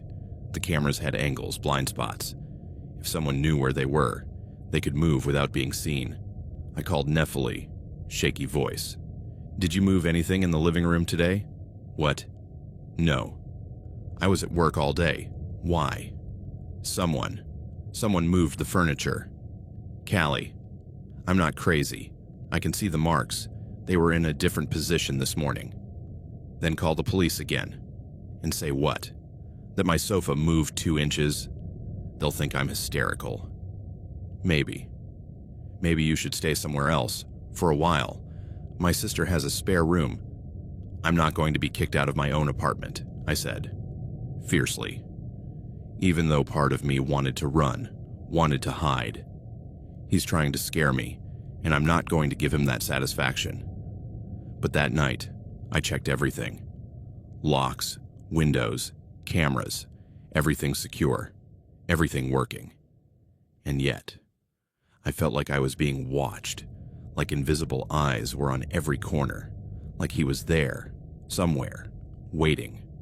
I slept with the light on, with a kitchen knife under my pillow, with my phone in my hand, ready to call 911 at the first sound, waking up every hour, checking cameras, seeing empty rooms, no movement. In the morning, exhausted, I got ready for work, went to the kitchen to make coffee, and I saw, on the refrigerator, a note, stuck with a magnet, in my handwriting, or what looked like my handwriting. but I hadn't written this. Good morning, Callie. Did you sleep well? I didn't. I was awake, thinking about you, about us, about all the time we'll spend together. I ripped it off, hands shaking, looking around, as if he could be there, watching my reaction. I checked the cameras. Again, footage from all night. Nothing, no one coming in. And yet, the note had appeared. I called the police. Again, Officer Rains came, alone this time, looking at the note, listening to my story. Miss Brennan, she said, gently but with a hint of skepticism, we've checked all possible points of entry, changed the locks, installed cameras, and yet, things keep happening that we can't explain. Because he's smart, I said, because he knows what he's doing. Or, pause. Have you considered talking to a professional, a therapist, about the trauma of this situation? Sometimes, when we're under extreme stress, our minds play tricks on us. Are you saying I'm imagining this? I'm saying that stress can manifest in unexpected ways, and that perhaps professional help could give you tools to cope. She left, leaving me furious, invalidated, questioning myself. Was I going crazy? Was I imagining things? No, the photos were real. The messages were real. Something was going on. I decided to install more cameras in every room, at every angle, no blind spots. And that night, I checked them constantly, every 30 minutes, waking up, playing back footage, and at 3:17 a.m., I saw it. Movement in my room, a shadow moving across the edge of the frame. Too fast to be clear, but definitely something. I sat up, looking around my room, dark except for the light from my phone, and then I heard a creak from the hallway, outside my bedroom door. I grabbed the knife, my heart pounding so hard I thought it would explode. Another creak, closer, my door, slowly, opening, and there, a silhouette of a man, phone in hand, screen light illuminating his face from below, giving him a ghostly appearance, and I recognized him, finally recognized him. The photos of Alex, but in person, thinner, more unkempt, with eyes that were empty, obsessive. "Hello, Callie," he whispered. "Finally. We're finally together, properly." "Get out," I said, voice shaking, knife raised. "Get out now or I'll scream, and I'll call the police." "You won't do that." Smiling, stepping further into the room, closing the door behind him. "Because you're curious, like me, about what we are, about what we could be. We're nothing. You're a criminal. You broke in." "Technically," he interrupted, "I never broke in, because, you see, I was already here. Before you changed the locks, before you installed cameras, I hid, in the attic, accessible from the closet in your bedroom, small trap door, that no one uses, no one checks, perfect for, watching, waiting. Horror, pure horror. You've been here all along. From the first night, after coffee, when you ran, I followed. I waited until you left for work. I entered through the front door, easy with a lockpick, and found my hiding place. And I've been watching, learning, your routine, your habits, the way you sleep, the way you move around the apartment, everything. Why?" I could barely speak. "Why do this?" "Because I love you." Simple, as if it were obvious. From the first photo, the first message, I knew that you were special, that you were mine. And now that I've been here, living within your walls, breathing your air, I'm sure we're meant to be. You're sick. I'm in love. He moved closer. Phone still raised, recording. And now, we're going to be together, forever. As it should have been from the beginning. I moved, jumping out of bed, running toward the door, but he was faster, blocking it, grabbing my arm, knife falling from my hand. "Don't fight," he whispered. "It only makes this harder." I screamed, as loud as I could, hoping Nefile would wake up, that neighbors would hear. "She's not here," he said. Calm. "Your roommate. She's at her boyfriend's house." I checked her calendar. On her phone. When she was asleep on the couch last week. "And neighbors. The building has good sound insulation, no one will hear." His other hand rising, touching my face, gently, like a lover. But his eyes, they were those of a predator. "Let's go to the living room," he said. "Let's sit down, let's talk, properly, about our future." He dragged me to the living room, pushing me toward the sofa. He sat in a chair, across from me, phone still recording. "Now," he said, "questions. I know you have questions, so ask, and I'll answer. Honestly, because that's what partners do. Communicate." "How long?" Broken voice. "How long have you been planning this?" "Months. Since before we matched. You see, it wasn't a coincidence. I saw you, in your office, through the window, as I was passing by, and I stopped. Because you were beautiful. And I thought, I need to meet her. I need to make her mine. So I did some research. I found your social media. I learned about you. And when I saw that you had downloaded Ember, I created a profile, perfect, designed specifically to attract you. Photos I stole from a real photographer, a bio I knew you'd like. And I waited until you matched with me. That's it. That's psychopathic. That's dedication. Smiling. That's true love, doing whatever it takes to be with the right person. You don't love me. You can't love what you don't know. I know you better than anyone," leaning forward. "I know you drink your coffee with 2 sugars and cream. I know you watch that stupid reality show when you're sad. I know you talk to your mom every Sunday. I know you have nightmares about your ex. I know you bite your lip when you're concentrating. I know everything." Tears streaming down my face now. "What do you want from me?" "I want you to love me back. I want you to see that we're perfect together, that this was meant to be. I'll never love you. Never. Yet." Interrupting, confident. "You'll never love me yet, but you will. With time, with patience, you'll learn to appreciate what we have, to appreciate how much I care, how much I've sacrificed to be with you." Sacrificed, laughing, hysterically. "You've sacrificed. You've lived in my attic. You've stalked. You've terrorized.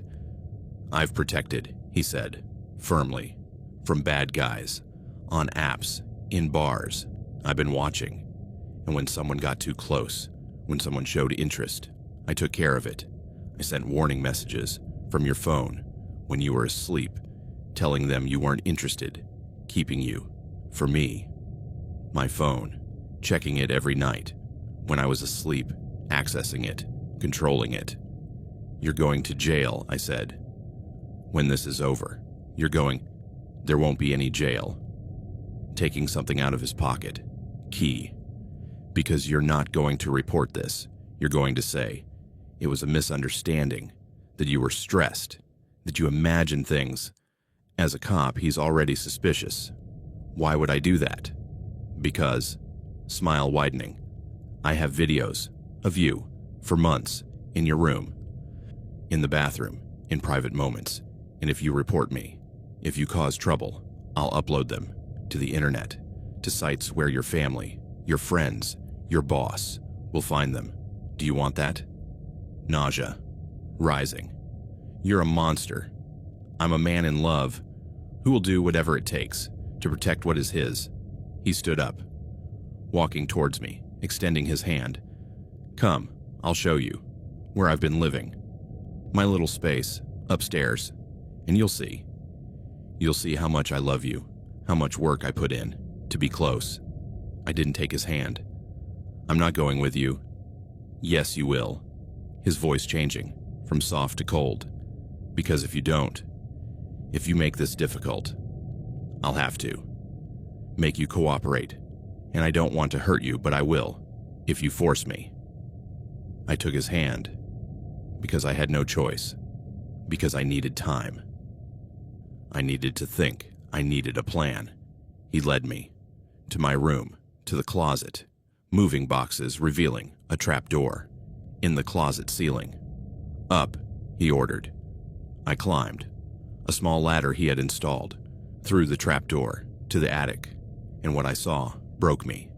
Small space with a mattress, blanket, and walls covered with photos of me, hundreds of photos taken over months, at work, in cafes, in parks, in my apartment, sleeping, changing, without knowing, and on the opposite wall, a screen connected to his own cameras, different from mine, hidden in places I hadn't checked, showing a live feed of the entire apartment.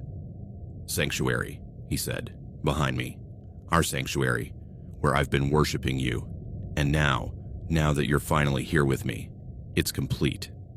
I turned around, looking at him, and I saw a candle in the corner, lit.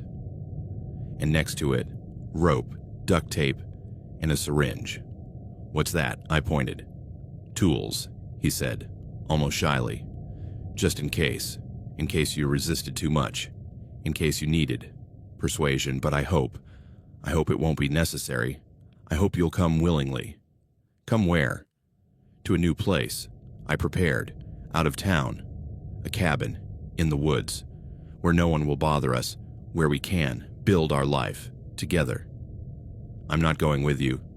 Yes, you will, reaching for the syringe. One way or another. I backed away, toward the trap door, but he was faster, grabbing me, holding me. I fought, kicking, scratching, biting, but he injected me, in my arm, cold liquid entering. You'll just sleep, he whispered, and when you wake up, we'll be in our new home, and we'll start, properly. The world blurring, my legs weakening, falling. The last thing I saw was his face, smiling as he recorded my collapse, and the last thing I thought before darkness took over was that he had been right all along. Monsters didn't need to be supernatural. They didn't need special powers. They just needed patience, obsession, and the will to cross lines that normal people would never cross.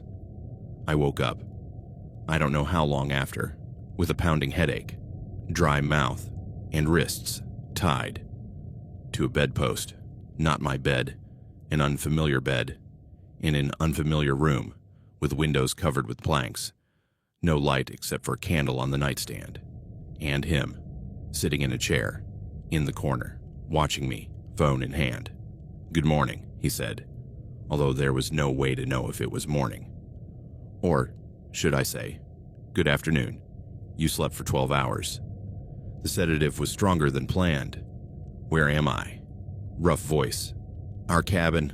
I told you, I prepared it. It's isolated. 3 hours from Portland, in Mount Hood National Forest. No one comes here. No one will know we're here. They'll look for me, of course. And they'll find your car in the airport parking lot with a note saying you needed to get away, that you were going to visit a friend in California, that you'd be gone for a month. Nafile will know.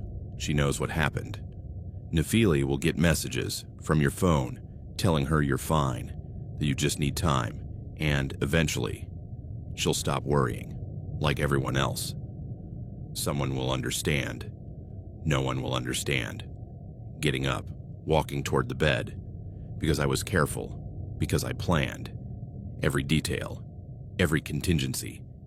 And now finally, we have time to get to know each other properly, without interruptions, without police, without friends, just us.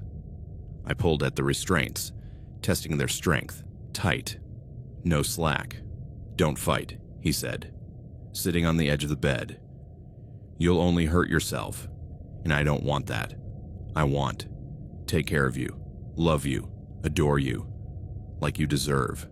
His hand touching my cheek, and I closed my eyes, not wanting to see, not wanting to give him satisfaction. Shh, he whispered. Everything will be okay, I promise. With time, you'll learn to love me, and then we can be, finally, what we were always meant to be, together, forever. And I knew. As I lay there, tied up, trapped, in a place no one would find, that I had been right. From the first match, from the first message, something had been wrong, something about him. About the perfection of his profile, about the intensity too soon. And I had ignored those signs because I wanted to believe that finally I had found someone good, someone real. But what I had found was a predator who had perfected his hunt and had chosen me as his prey.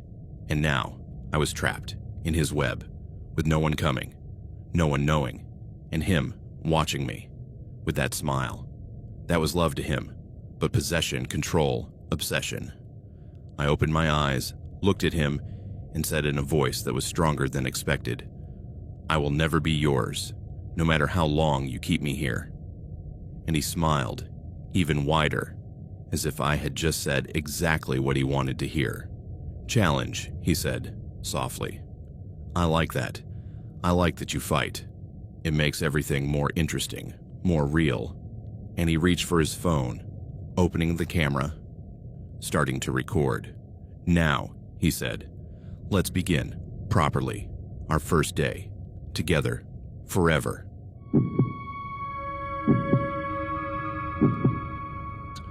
I took the Mark Trail to Pine Creek Trail in Washington's Cascade Mountains on a Friday in September 2024 at 2 in the afternoon, with a 30-pound backpack on my back, new hiking boots that I hadn't properly broken in yet, and a plan to camp alone in nature for 2 nights to disconnect, as my therapist had suggested after 6 months of severe job burnout that had left me on the verge of a complete nervous breakdown. My name is Saffron Merrick, 31 years old. I had been working as a project manager at a tech company in Seattle, 90 hours a week, no social life, no hobbies, nothing but work, until my body simply said enough was enough, and I had such a severe panic attack in a team meeting that I ended up in the emergency room thinking I was having a heart attack. After that, mandatory doctor, mandatory therapy, and a not-so-subtle suggestion to take some time off. So here I was, alone, in the woods, with a tent I had bought at REI 3 days earlier and barely knew how to set up, with a map I had studied for a total of 15 minutes, and with completely unjustified confidence in my ability to survive in nature, based mainly on having watched survival documentaries on Netflix. The trail was beautiful. I have to admit it. Tall pine trees creating a green canopy above my head, sunlight filtering through in golden rays, the sound of a nearby stream, the smell of earth and moss and something sweet I couldn't identify. Fresh air filling my lungs in a way that Seattle air never did. And silence. God, the silence. No notifications, no emails, no constant Slack alerts, just me. Peace. I walked for 2 hours, stopping occasionally to drink water, to take pictures with my phone. Although the signal was intermittent this far from civilization, I passed a few other hikers, an older couple with a Labrador, a group of noisy teenagers with expensive gear, all friendly, all going in the opposite direction back to the parking lot. Around 4 o'clock, I reached an intersection. The main trail continued to the left, toward the designated campground that was my destination. According to the map, another 2 kilometers. But there was another trail, narrower, unmarked except for a small pile of rocks that someone had stacked, and a makeshift sign, a stick with a piece of red cloth tied to it, pointing down that trail with the words roughly carved, "View 1 kilometers." I should have followed the main trail. I should have stuck to the plan, but something about that unmarked trail, that promise of a view, it drew me in, because I had come here to disconnect, right? To do something spontaneous, to not follow a rigid plan for once in my controlled and structured life. I took the unmarked trail. It was a mistake, obviously, but I didn't know that yet. Not while the trail wound through denser trees, climbing slightly, with sunlight still visible, though more filtered. Not while I could still hear the distant stream, still felt oriented, Still thought I knew where I was. After 20 minutes, the trail became harder to follow, narrower, more overgrown, branches scraping my jacket, my arms. But I continued, because surely the view was close. Surely it was worth it. And then the trail. It just ended. Not at a panoramic view, not in a beautiful clearing, just in dense forest. No markings, no indication of where to go. I looked around, trying to find a continuation, maybe to the left, maybe to the right, but everything looked the same. Trees, bushes, moss-covered rocks. Okay, don't panic. Just go back the way you came. Follow your own footsteps. I tried, but the forest floor, covered with pine needles and leaves, didn't show clear footprints. And the trees, they all looked identical. Every direction seemed like the right one, and the wrong one. I checked my phone. No signal. Of course. And my GPS app, which I stupidly hadn't downloaded offline maps for before coming, showed only a blank screen with the message, no connection. Panic set in, small, at the edge of my consciousness. I pushed it down. Breathing, as my therapist had taught me. Inhale for 4 counts. Hold for 7. Exhale for 8. This was okay. I was okay. I just needed to think logically. I had come from west. The sun was... I looked up, lower in the sky now, more toward there, which meant west, which meant I had come from the east, so I needed to go. Back east. I started walking, in what I thought was the right direction, through trees, over fallen logs, around thorny bushes that snagged my clothes. After 30 minutes, I hadn't found the trail, and the sun. It was noticeably lower, and the forest. It was getting dark. That kind of darkening that happens gradually, and then suddenly, when you realize that night is falling faster than you thought.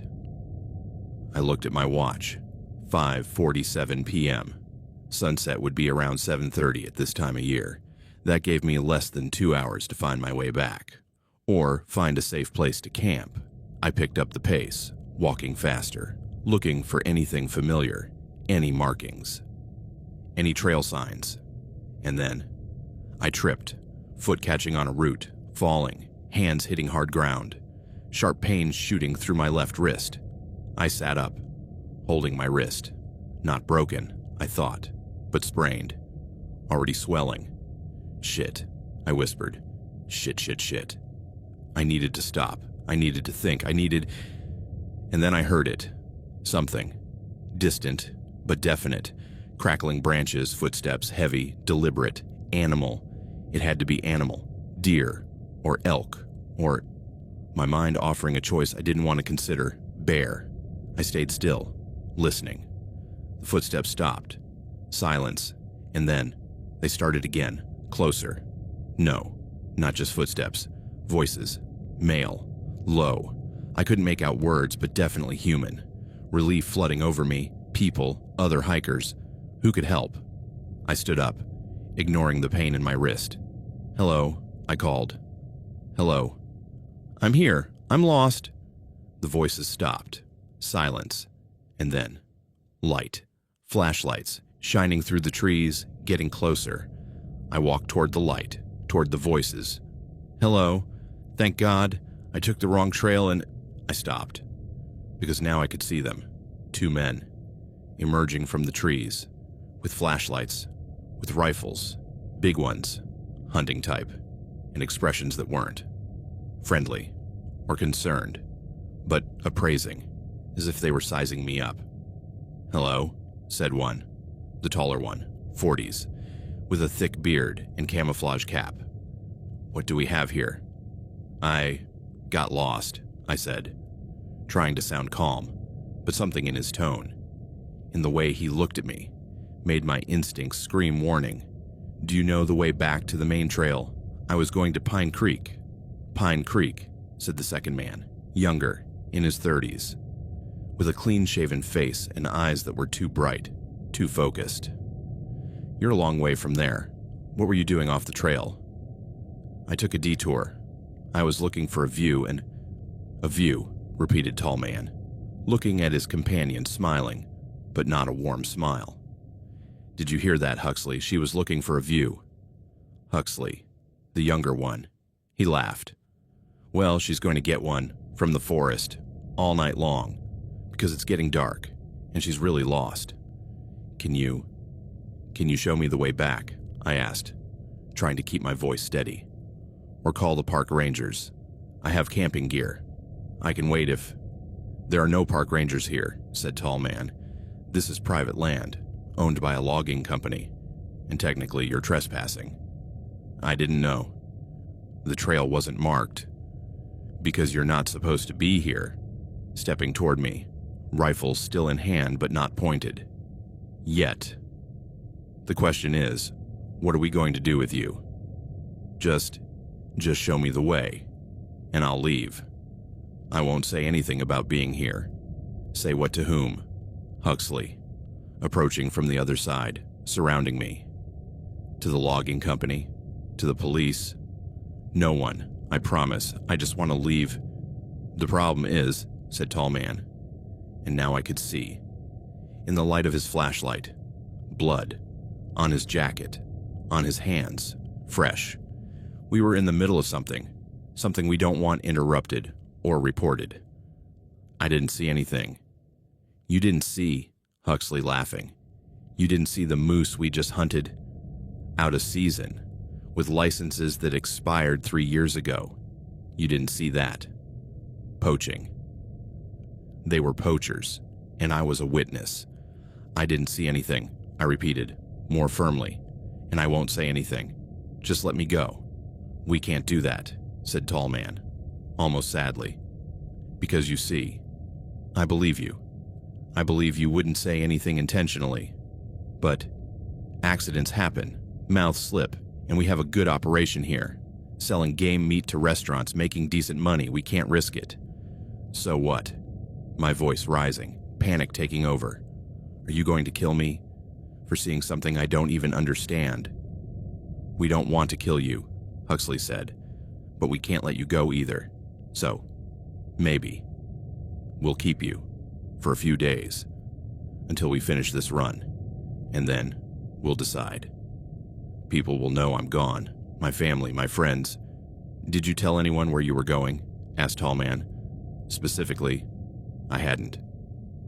Because it was a last-minute trip, and I didn't want to worry anyone, and I figured 2 days wasn't enough time for anyone to worry." My silence answered his question. "That's what I thought," he said. "So, you're coming with us, quietly, and if you cooperate, if you don't cause any trouble, maybe you'll get out of this okay." "No," I said, backing away. "I'm not going with you. It's not a suggestion." Huxley, raising his rifle, not pointing it directly, but the implication was clear. I looked around, looking for a way out, looking for an escape route, but they were on both sides, dense forest behind me, and getting dark fast.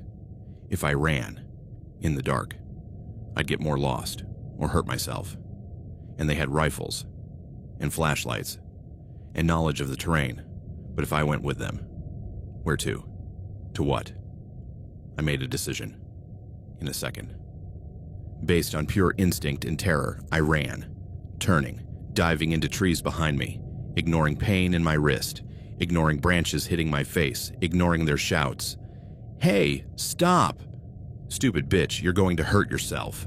But I didn't stop. I just ran, faster than I had ever run in my life, jumping over fallen logs, dodging trees, slipping on pine needles but recovering. Keep going, keep going, keep going. Behind me, the sound of pursuit, heavy footsteps, curses, and a gunshot. The sound exploding through the forest, birds scattering from the trees above me. Not at me. They fired into the air, trying to scare me, to stop me. I didn't stop. Another shot, closer, whistle of a bullet passing, hitting a tree to my right, bark exploding. I changed direction, left, and then right, making it harder to aim, using trees as cover. Their voices growing more distant, but still there, still chasing. And then, my foot, snagging on something, root, rock. I didn't see, just falling, rolling, down a slope I didn't know was there, body hitting rocky ground, pain everywhere. I reached the bottom, lying still, dazed, every part hurting.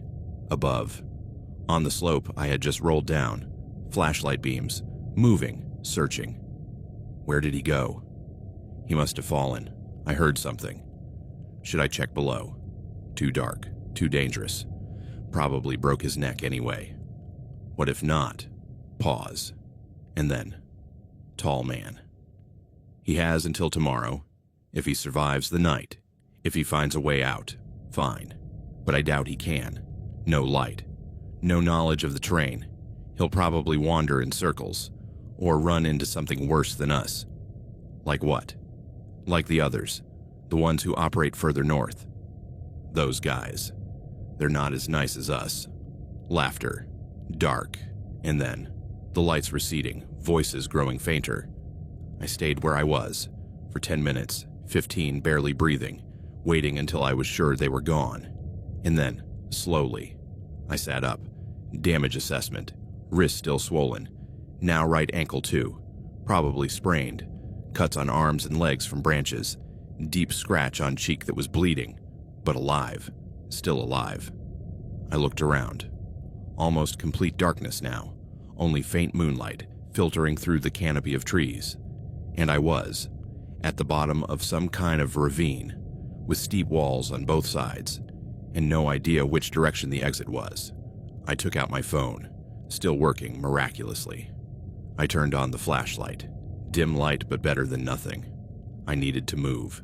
I needed to find shelter. Because the temperature was dropping, and I didn't have my backpack. I dropped it when I ran. Which meant no tent, no sleeping bag, no food, no water except for a half-full bottle in my jacket pocket. I started walking, following the bottom of the ravine, hoping it would lead somewhere, anywhere. After 20 minutes, I found something, a small structure, built against a rock wall, a hunter's hut perhaps, or an emergency shelter. I approached cautiously, shining the light from my phone. It was old. The corrugated metal roof was partially collapsed. The walls were made of rotten wood, but it had a floor, and 3 walls were still standing. And it could block the wind. I went inside, checking the corners with my flashlight. No animals, no people, just me. A damp emptiness that smelled of mold and something that could have been an animal that had died long ago. I sat down in the driest corner, back against the wall. I turned off my flashlight to save battery. 47% remaining. It had to last. The silence of the forest at night was different from the silence of the day. Heavier, filled with sounds I couldn't identify. Creaks, scratches, distant owl calls, and my imagination. Filling spaces with threats, with men returning, with animals approaching. Every sound made me jump, reach for my phone, ready to turn on the light, to see what was there. But mostly, it was just the forest, just the night, just me, alone, lost, hurt, terrified. I tried to sleep. I couldn't. Every time I closed my eyes, I saw rifles. I saw bullets. I heard voices saying he probably broke his neck. Around midnight, I heard something different. Not the sound of an animal, not the sound of nature, but an engine, distant, getting closer. ATV, or truck, driving through the forest. Hunters. It had to be. The same ones. Or the others they had mentioned. I pressed myself further into the corner, praying they would pass by, that they wouldn't look, that they wouldn't find me. The sound grew louder. Lights shining, moving through the trees above the ravine. And then, they stopped. Engine turning off. Voices. Different from before, but just as masculine. Just as rough. Did you see the tire tracks? Yeah. Fresh. From today. Someone was hunting. On our territory, damn it. Probably Cormac and his stupid cousin again. We need to send a message. Let them know this isn't okay. We'll do that. But first, let's check the traps. See if we caught anything. Traps. They had traps. In the woods. for animals, or I didn't want to think about or. The voices drifted away, walking, moving away from the ravine, toward somewhere deeper in the woods. I waited 30 minutes, an hour, until I was sure they were gone. And then I forced myself to move, because staying here, where they had already been once, was stupid. They could come back, they could check the shelter. I left, with my ankle protesting every step, using my phone as a flashlight again, 31% battery now. I followed the bottom of the ravine, in the opposite direction from where the voices had gone, hoping that eventually it would lead me to a road, a trail, something. After an hour, I found a stream, small, barely more than a trickle, but running water, which usually flowed downhill, toward lower areas, toward potentially civilization. I followed it, stepping on slippery rocks, almost falling several times, but staying on my feet. And as I walked, I heard, again, voices, no, not voices, voice, singular, male, singing something, country, out of tune. I froze, listening, trying to determine direction. It was coming from ahead, where the stream flowed. I could go back, find a different route, but that meant more time lost, more time in the woods, with my battery dying and my body failing. Or I could investigate, cautiously, see who it was, if it was a threat or possible help. I decided to investigate because I was desperate, and desperation makes you take stupid risks. I moved, slowly, following the stream, toward the singing voice, and then I saw it. Light, a campfire, and a figure sitting next to it. A man, alone. Old, 60-something maybe, with long gray hair, a beard, clothes that looked like he'd been wearing them for months. No rifle, that I could see, just a bottle, drinking from it between verses of a song. I watched, from behind a tree, trying to decide. And then, he spoke, without looking in my direction, without taking his eyes off the fire. "I know you're there. I can hear you breathing. And the twig you broke 5 minutes ago. Shit. You can come out," he continued. "I'm not going to hurt you. I'm unarmed. And frankly, I'm too drunk to be a threat to anyone but myself." I hesitated, and then I took a step forward, toward the light. He looked up and smiled, but it was a sad smile, tired. Well, I wasn't expecting visitors, especially not from a young woman covered in blood and dirt. "What happened to you?" "I got lost," I said, my voice rough from not speaking for hours. "And I found bad people, and I ran." "Bad people," he repeated, nodding. "That describes most people around here, including me. Once. But now I'm just a drunk living in the woods, trying to forget." "Are you a hunter?" "I was. A long time ago. Now I'm just nothing." "Do you know the way out of the woods?" "I know many ways. But getting out, that's a complicated question. Getting out to where? Civilization, the highway, salvation. Any of those." He took a long swig from the bottle. "The sun comes up in 4 hours. When it does, I can show you a trail that will eventually take you to a logging road. And from there, you can walk to the city, if you have the strength." "Why not now?" "Because at night, the forest belongs to others, to hunters who don't respect the law, to people who don't want to be found.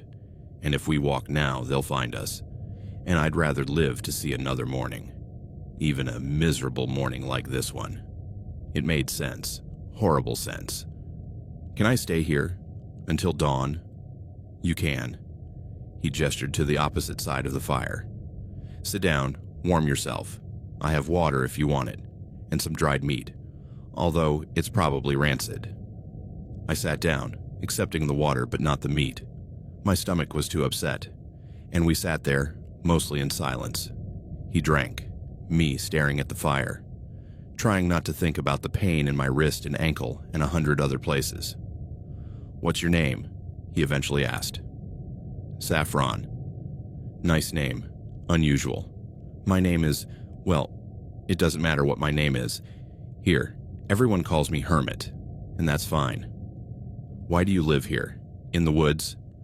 Because out there, in the real world, I did things, bad things, and I couldn't live with myself. So I came here, where the only one I have to answer to is me, and the trees, and occasionally, people like you, who get lost and remind me why I left in the first place. I didn't ask what things. I didn't want to know. We sat until the fire began to die, and he fed it with more branches, keeping it alive, keeping the darkness at bay. And eventually, the sky began to lighten, barely, gray before dawn. It's time, he said, standing up with difficulty. Follow me and try to keep up. I won't wait. We walked for an hour and a half, through woods that were slightly less dense now, with increasing light making trees visible, recognizable. And then I saw road, compacted earth, with tire tracks. Logging road, Hermit said, pointing left. Go that way, 5 kilometers. You'll find a ranger station, or maybe sooner, morning traffic.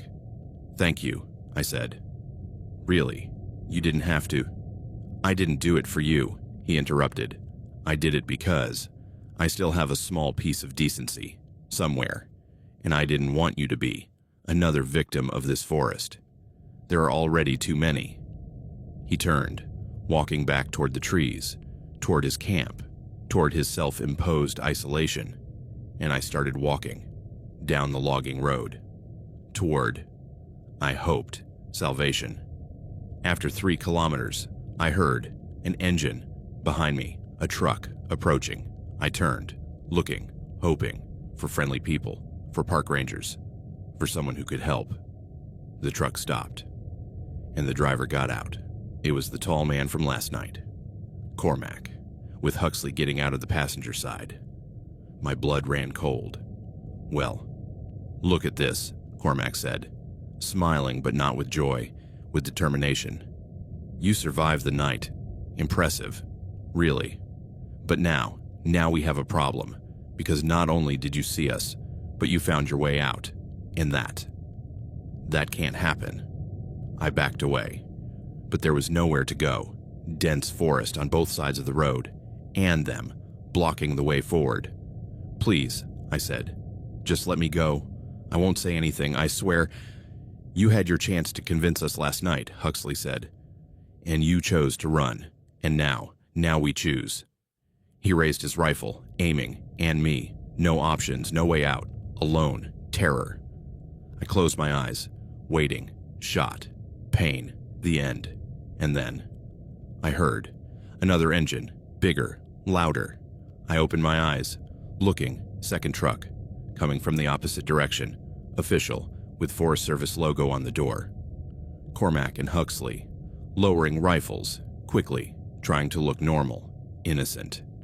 The forest truck stopped. Ranger, woman, 40s. In uniform and with an expression that suggested she was not a person who tolerated nonsense. She got out. Everything okay here? She asked, looking between us, noticing my condition, blood, dirt, the way I was shaking. Everything's fine, Cormac said. Forced smile. We just found this lady, lost. We were going to take her. Is that true? Ranger, asking me directly. Are you going with them willingly? No, I said, voice breaking. No. They chased me last night. They shot at me. I was trying to escape. Ranger's expression changed. Alert. Hand going to radio on his hip. Gentlemen, I need you to put any weapons on the ground now. Listen, we're just hunters. With expired licenses, on land where you don't have permission, and now accused of assault. Weapons, down, now. Huxley looked at Cormac, as if asking what to do, and, for a moment, I thought they would choose to resist, to fight, but then another vehicle appearing. Official sheriff's SUV, 2 officers getting out, outnumbered. Cormac put his rifle on the ground. Huxley followed. Hands where I can see them, one of the officers ordered. The arrest process was quick. Handcuffed, rights read, put in the back of the sheriff's SUV, Ranger. He turned to me. "Are you hurt? Do you need a paramedic?" "I need. Get out of here, please." "Of course, I'll take you to town, to the hospital, and we'll take a statement about everything that happened." He took me to his truck, where the heater was on and the seat was soft, and for the first time in 12 hours, I felt safe. I cried as he drove, as the forest passed by the window, as I finally moved away from the nightmare. At the hospital, they treated my injuries. My sprained wrist was splinted. My ankle was bandaged. My cuts were cleaned and bandaged. And they gave me a sedative to help me sleep. And I slept for 16 hours in a hospital bed with the doors closed and a nurse checking on me every hour. When I woke up, there was a detective waiting to take my statement. I told him everything, from the unmarked trail, to finding Cormac and Huxley, to running, to the shelter, to Hermit, to the logging road. "Hermit," said the detective, taking notes. "Did you get his real name?" "No, just that was his name." "We'll find him, see if he can corroborate the story, and we'll search the shelter, the other hunters' camp. Build a case. Cormac and Huxley were charged with poaching, illegal possession of weapons, aggravated assault, attempted kidnapping. And when they searched their property, they found more evidence of years of illegal hunting, of selling meat, of threatening other witnesses. They went to trial 6 months later, both convicted, sentenced to years in prison. And I went back to Seattle, to my apartment, to my life, but not the same life, because every sound, every branch creaking outside my window, every shadow in my backyard, made me jump, made me remember. Forest, darkness, rifles, voices saying he probably broke his neck, and knowing that if it weren't for Hermit, for the Rangers arriving just in time, I would be another victim, another person who disappeared in a forest that never forgets, that never lets go, and knowing that even now, even with them in prison, there are others in that forest with their traps and rifles and secrets. And if I ever go back, they could be waiting for the trophy that got away, for the prize they deserved. And every night, when I close my eyes, I see them standing at the edge of the trees, watching, waiting, reminding me that the forest remembers, and so do they. I moved to 2847 Magnolia Drive in Willow Creek, Connecticut on a Tuesday in April 2024, looking for exactly what the real estate agent had promised me: peace, quiet, and distance from the chaos of Manhattan, where I had lived for 6 years in an apartment where I could hear every argument between neighbors, every door slam, every footstep on the floor above. I was 33 years old and had just received an inheritance from my grandmother, enough to buy a small house and work remotely as a freelance editor without immediate financial worries for the first time in my adult life. My name is Thessaly Whitmore. Single. No pets. No close family except a cousin in California, whom I spoke to maybe twice a year. It was a lonely life, but I had chosen it after an abusive relationship that had ended 3 years earlier and left me preferring solitude to company. The house was perfect, a 2-story colonial built in the 1950s, newly renovated with gleaming hardwood floors, a kitchen with stainless steel appliances, and, most importantly, a back room that I converted into an office with a view of a small, quiet garden. The neighborhood was exactly as I had imagined: spaced-out houses with well-kept yards, tree-lined streets, no traffic, no noise, except the house next door, 200845 Magnolia Drive, directly west of mine, separated by perhaps 30 feet of lawn that served as both properties. It was identical to mine, same colonial style, same size, but where mine looked fresh and well kept, that one looked neglected. Paint peeling in places, lawn grown a little too long. Curtains always closed, but the lights were always on. Every window, every room, all night, every night. The first week, I didn't think much of it. I was busy unpacking, organizing, trying to establish a work routine. I saw the neighbor only once. Tall man, mid-40s maybe, with dark hair that needed a cut, several days stubble, wearing stained mechanic's overalls. He was taking out the trash when I drove by in my car. I raised my hand in a friendly wave. He looked at me, expressionless, and turned back to his house without responding. Sociable, I muttered. But it didn't bother me. I had come here for privacy too. Maybe he felt the same way. The second week, I started to notice more things. The car in his driveway, an old dark blue Dodge Ram, arrived late, around midnight, and left early, 5 in the morning. Always at the same time, exactly like clockwork. And there were deliveries, not normal Amazon or FedEx deliveries, but an unmarked truck, white panel van, arriving every 3 days, always at 2 a.m., always with the same man, sturdy, wearing a baseball cap, unloading large boxes, heavy, from the way he moved, and carrying them, not to the front door, but around the side of the house, toward, I assumed, the basement door. Maybe he's a collector, I told myself. Antiques, equipment, something that requires special delivery. But something felt wrong. The third week, I started hearing sounds. At night, when I was in bed, trying to sleep, knocks, rhythmic, metallic, like hammer against metal, or flesh against metal. A deep resonant sound that vibrated through the walls. Thud, thud, thud, every 5 seconds, for hours. Starting around 1 a.m., ending around 4 a.m. The first time I heard it, I sat up in bed, heart racing, listening, trying to locate the source. It was coming from the neighbor's house, downstairs, from the basement. And there was something else between the bangs. When I listened carefully, a sound, like a moan, faint, muffled, like someone trying to scream through a gag. I got up, walking to my bedroom window, the one facing his house. I opened the curtain, looking. His house, all the windows lit up as usual, but the basement windows, small at ground level, glowed with a different light, brighter, colder, like fluorescent lights in a hospital or operating room, and I could see, through one window, partially, a silhouette of a man, moving, with something in his hands, something long, like a stick, or a metal bar.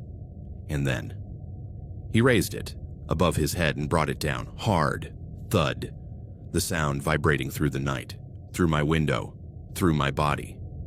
And another moan, clearer now, definitely human, definitely in pain. I backed away from the window, hands shaking.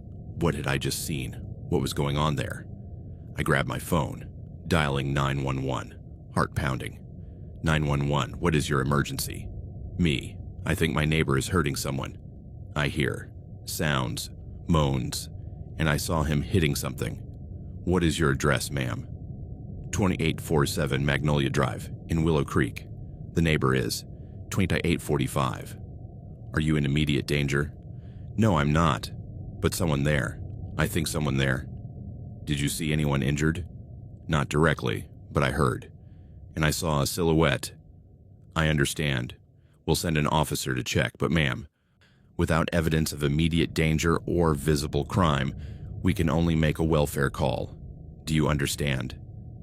Yes, just please send someone, quickly. I hung up and waited, looking out the window, watching the basement lights, listening to the thumping continue. Thud, thud, thud. The officer arrived 20 minutes later. Patrol car without sirens, just discreet lights. Parked in front of the neighbor's house. 2 officers got out. They knocked on the front door, waiting. Door opened. Neighbor appeared, now wearing a clean t-shirt and jeans. No visible blood, no signs of whatever he had been doing. They talked. I couldn't hear the words, but I could see the body language. Neighbor calm, even smiling, gesturing inside as if offering them to come in. Officers accepted. Entering, door closing behind them. 10 minutes later, they came out. without arresting anyone, without taking anyone away, just talking to neighbor cordially, thanking him, going back to car. I waited until they were gone, and then I went downstairs, running outside, to where officer was still sitting in car, completing paperwork. Officer, tapping window. I'm the one who called. What did you find? He rolled down the window, looking at me with an expression that was patient but also slightly annoyed. Mrs. Whitmore, right? Yes. Did you check the basement? Where the noises were coming from? Yes, ma'am.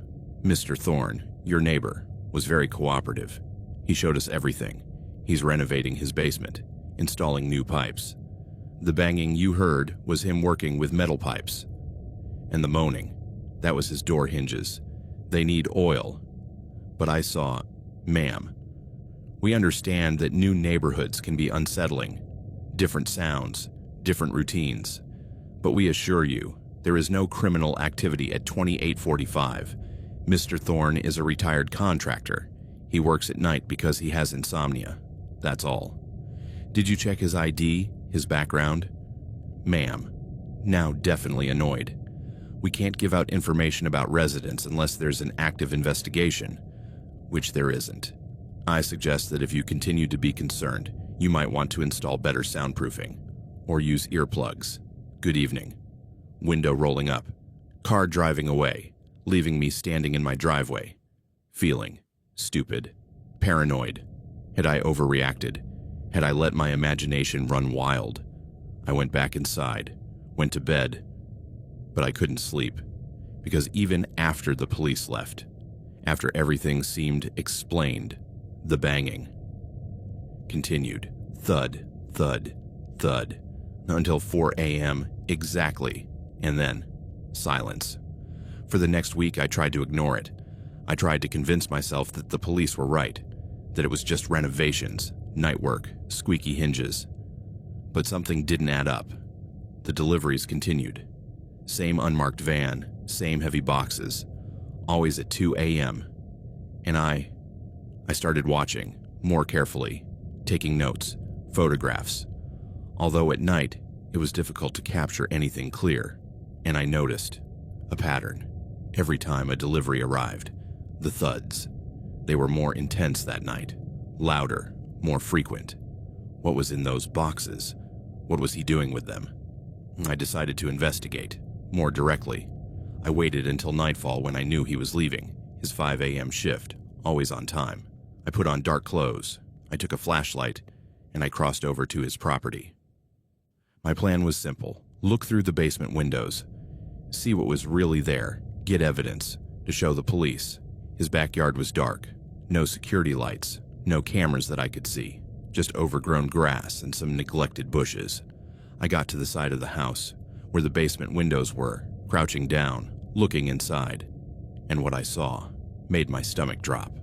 The basement was big, bigger than I expected, with bare concrete walls, bright fluorescent lights hanging from the ceiling, and in the center, a table, large, metal, like an autopsy table, and on the wall, hooks, dozens of hooks, with tools, hanging, saws, hammers, something that looked like a butcher's hook, and chains, heavy, with shackles at the ends, but there was no person, no one on the table, no one chained, just an empty table, tools, and stains.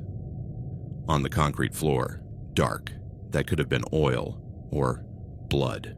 My heart pounding. This wasn't renovation, this was a torture chamber, a room for 4. I couldn't even think of the word. I needed to leave.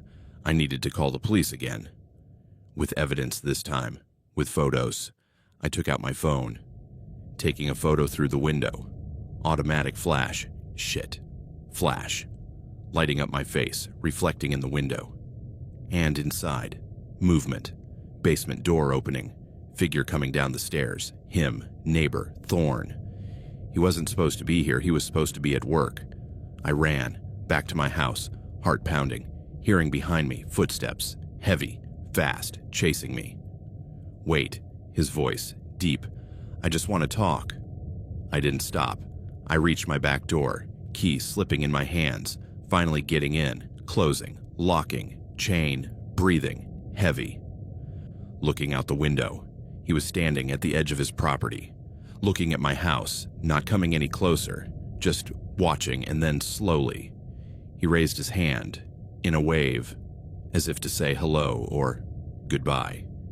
And he turned, walking back to his house, door closing behind him. I called the police again, reporting everything, the basement room, the tools, the stains, my certainty that something terrible was going on. Same response. We'll send an officer. They arrived 2 hours later. Different officers this time. They took my statement. They looked at my photos, blurry, taken through a dirty window, but showing the table, the tools.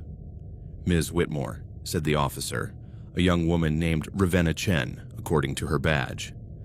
I understand your concern, but these photos, they show what could be a workshop. Many people have basements with tools, with workbenches. It's not illegal. What about the stains, the chains? They could be anything. Oil, paint, the chains, gym equipment.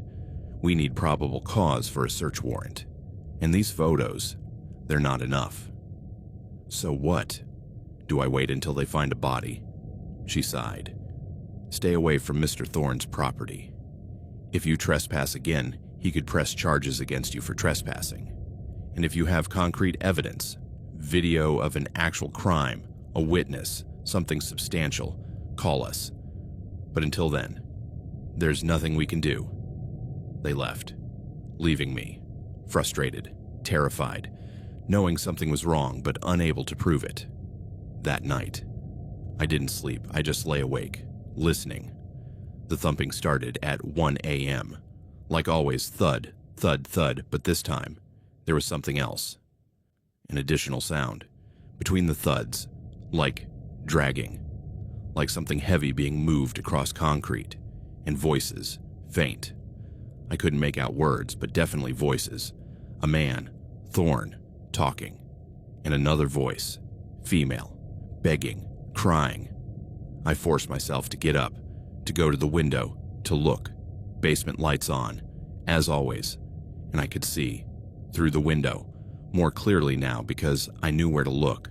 Thorne, with his back to the window, leaning over something, a table, and on the table, a shape, covered with a tarp, but moving, twisting, a person. There was a person there, alive, conscious, and he was doing something that caused the shape to shake violently. I grabbed my phone, recording. I needed evidence, real evidence this time. But the angle was wrong, too high. I could only see his back, not his face. I couldn't see clearly what was on the table. I needed a better view. I needed to be closer. No, it was stupid. It was dangerous. But also, someone was being hurt, right now, and I was the only one who knew. I got dressed. Quickly, dark clothes. I took my phone and a small knife that I had bought after the breakup, for safety. I never thought I would use it. I crossed over to his property. Again, moving more carefully this time, staying in the shadows, reaching the basement windows. And I looked inside, holding my phone, recording. Thorne was there, at the table. But now I could see. There was no person at the table. There was a mannequin, a life-size doll, made of something. Silicone, maybe, realistic, too realistic. And he was working on it, with tools, cutting, modifying, creating. What? A sex doll? Medical practice? Relief flooded over me. It wasn't a real person. It was just a doll, a creepy doll, but not a victim. I had been wrong, completely wrong. I was about to walk away when I saw something else in the corner of the basement behind a shelf, a shape different from the doll, more irregular, wrapped in plastic, and in plastic. Dark stains, and hair, a strand of blonde hair sticking out of the plastic, my stomach churning. No, it wasn't a doll. Or there was a doll, and also something else, something real, something that had once been a person. I backed away, stumbling, falling onto the grass, phone falling, hitting the ground, and inside, Thorn, stopping, looking toward the window, toward where I'd been. I froze, on the grass, in the shadows, hoping he hadn't seen me. He walked toward the window, looking outside, directly toward where I was, but it was dark, and I was still, maybe, his hand, reaching for the switch, turning off the basement lights. Darkness, complete. I couldn't see him, but also, he couldn't see me. I waited, 30 seconds, a minute, and then I crawled, silently, back to my property, finding the phone, grabbing it, running, back to my house, inside, deadbolt, chain, and I called 911 again. There's a body in my neighbor's basement. I saw it, wrapped in plastic with hair, real hair.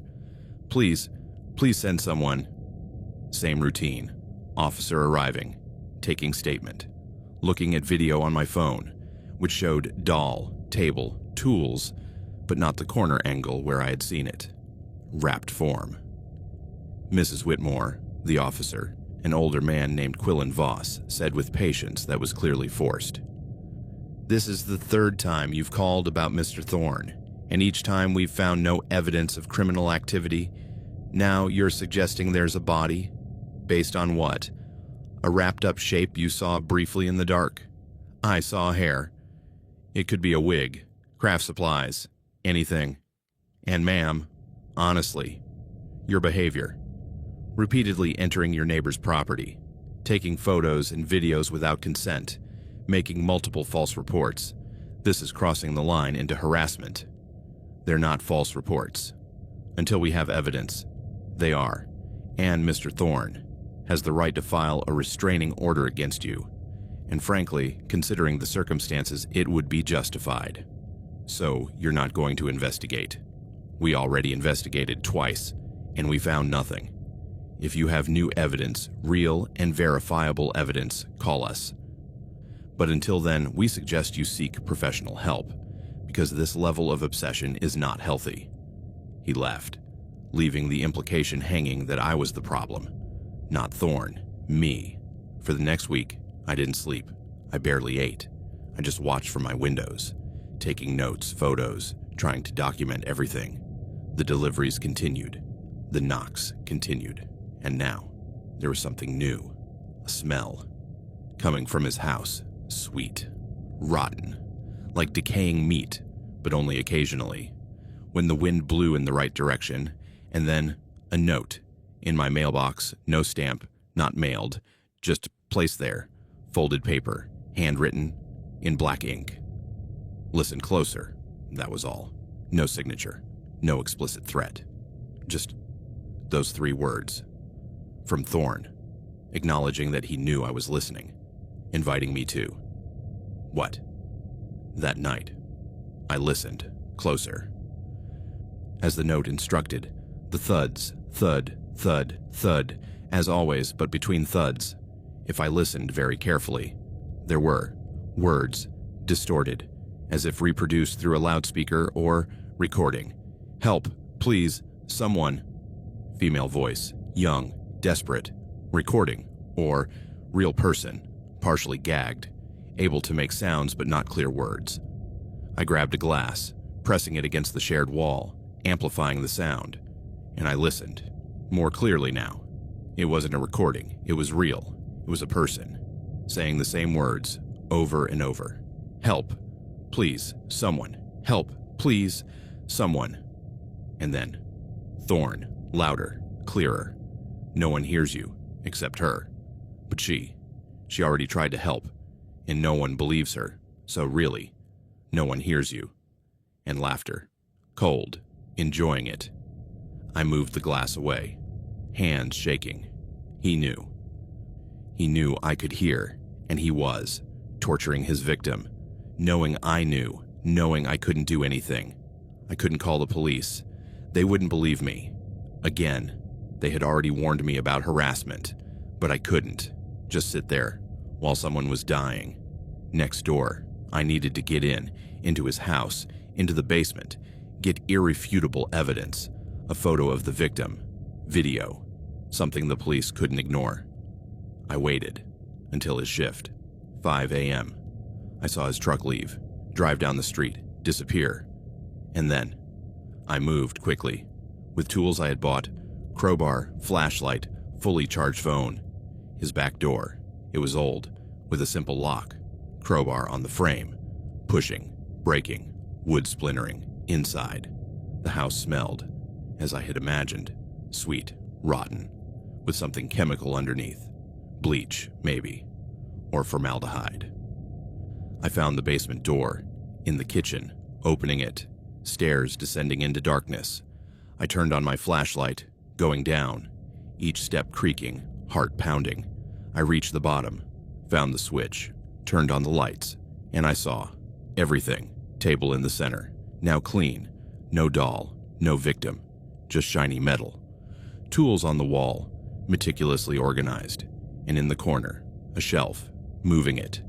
Behind it, a door, a heavy door, metal, with a lock, a large padlock, but the lock was open, hanging, as if someone had forgotten to close it, or a trap. This was a trap, but I heard, behind the door, breathing, weak, fast, frightened. "Hello?" I called, softly. "Is anyone there?" "Please." Female voice, broken. "Please help. I've been held. Days. I don't know. How many? Please." I opened the door, pushing it. Small room, no windows. With a dirty mattress on the floor and a woman, young, 20s, chained by the ankle to a ring in the wall, with torn clothes, bruised face, eyes wide with terror. "My God." I knelt down. "It's okay, I'm going to get you out." "No," she screamed. "It's a trap. He knows you came. He wants you to come in." Behind me. Sound, stairs, footsteps, coming down. I turned around. Thorne, standing in the doorway of the small room, blocking the exit, smiling. "Hello, neighbor," he said. Calm. "I was waiting for you." "I called the police." I lied. "They're on their way." "You didn't, because you knew. They wouldn't believe you. Again, so you came alone, to be the hero, to save the poor victim." Gesturing toward the woman. "Her name is Parthenia. I found her 2 weeks ago, hitchhiking, outside the city. No one knows she's here. No one is looking for her, like all the others. Others. Before Parthenia, it was Isolde. Before Isolde, Saskia. Before Saskia, 6 more. All of them.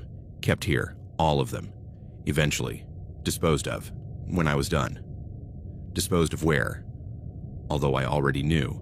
The wrapped shapes, the smell. "In the woods, behind the property. Land is extensive. No one wanders around there. And by the time someone does, if they do, there's nothing left but bones." "Why?" Voice breaking. "Why do this?"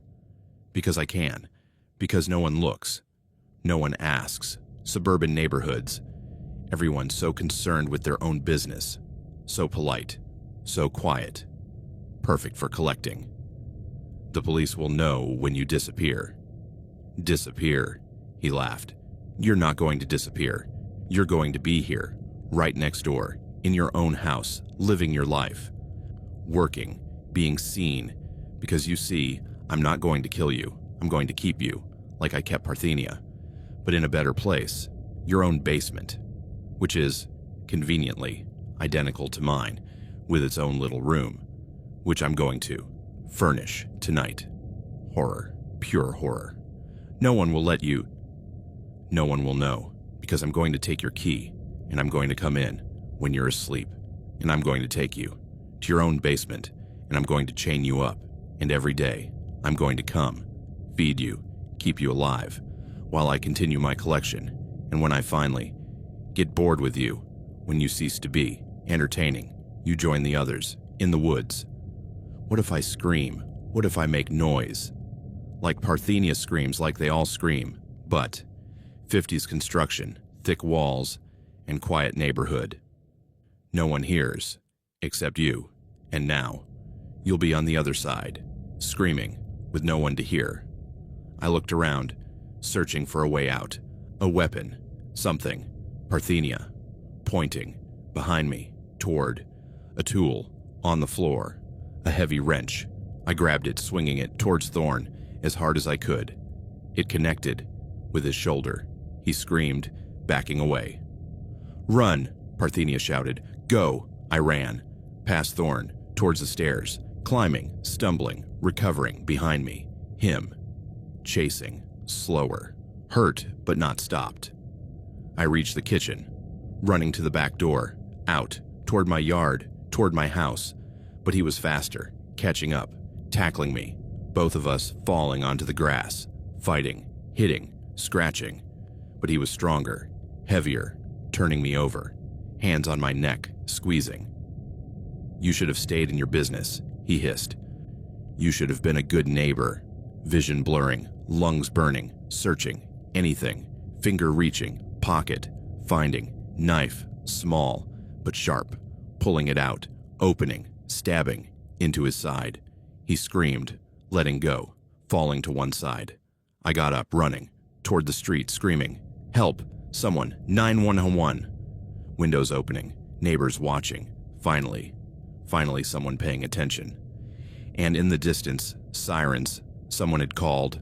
After hearing screams, police arrived, arresting Thorne, finding Parthenia, finding, in the woods, the others, 8 women in shallow graves, eventually identified, reported missing, for years, from different states. Thorne confessed everything, proudly, as if it were an achievement.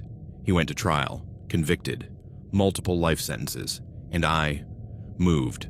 Obviously, I couldn't stay.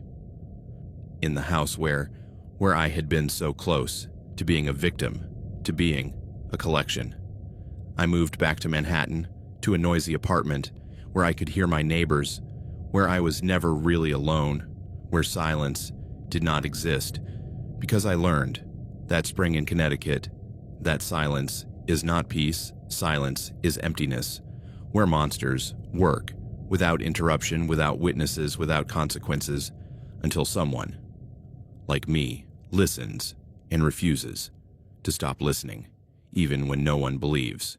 And now, every night, in my noisy apartment, I listen to my neighbors, their arguments, their footsteps, their normal lives, and I am grateful for every sound, because they mean that I'm not alone, that there are people around, alive, safe, and that, if ever, I hear silence where there should be sound, I will know to pay attention, to investigate, to act, because silence is not just the absence of noise.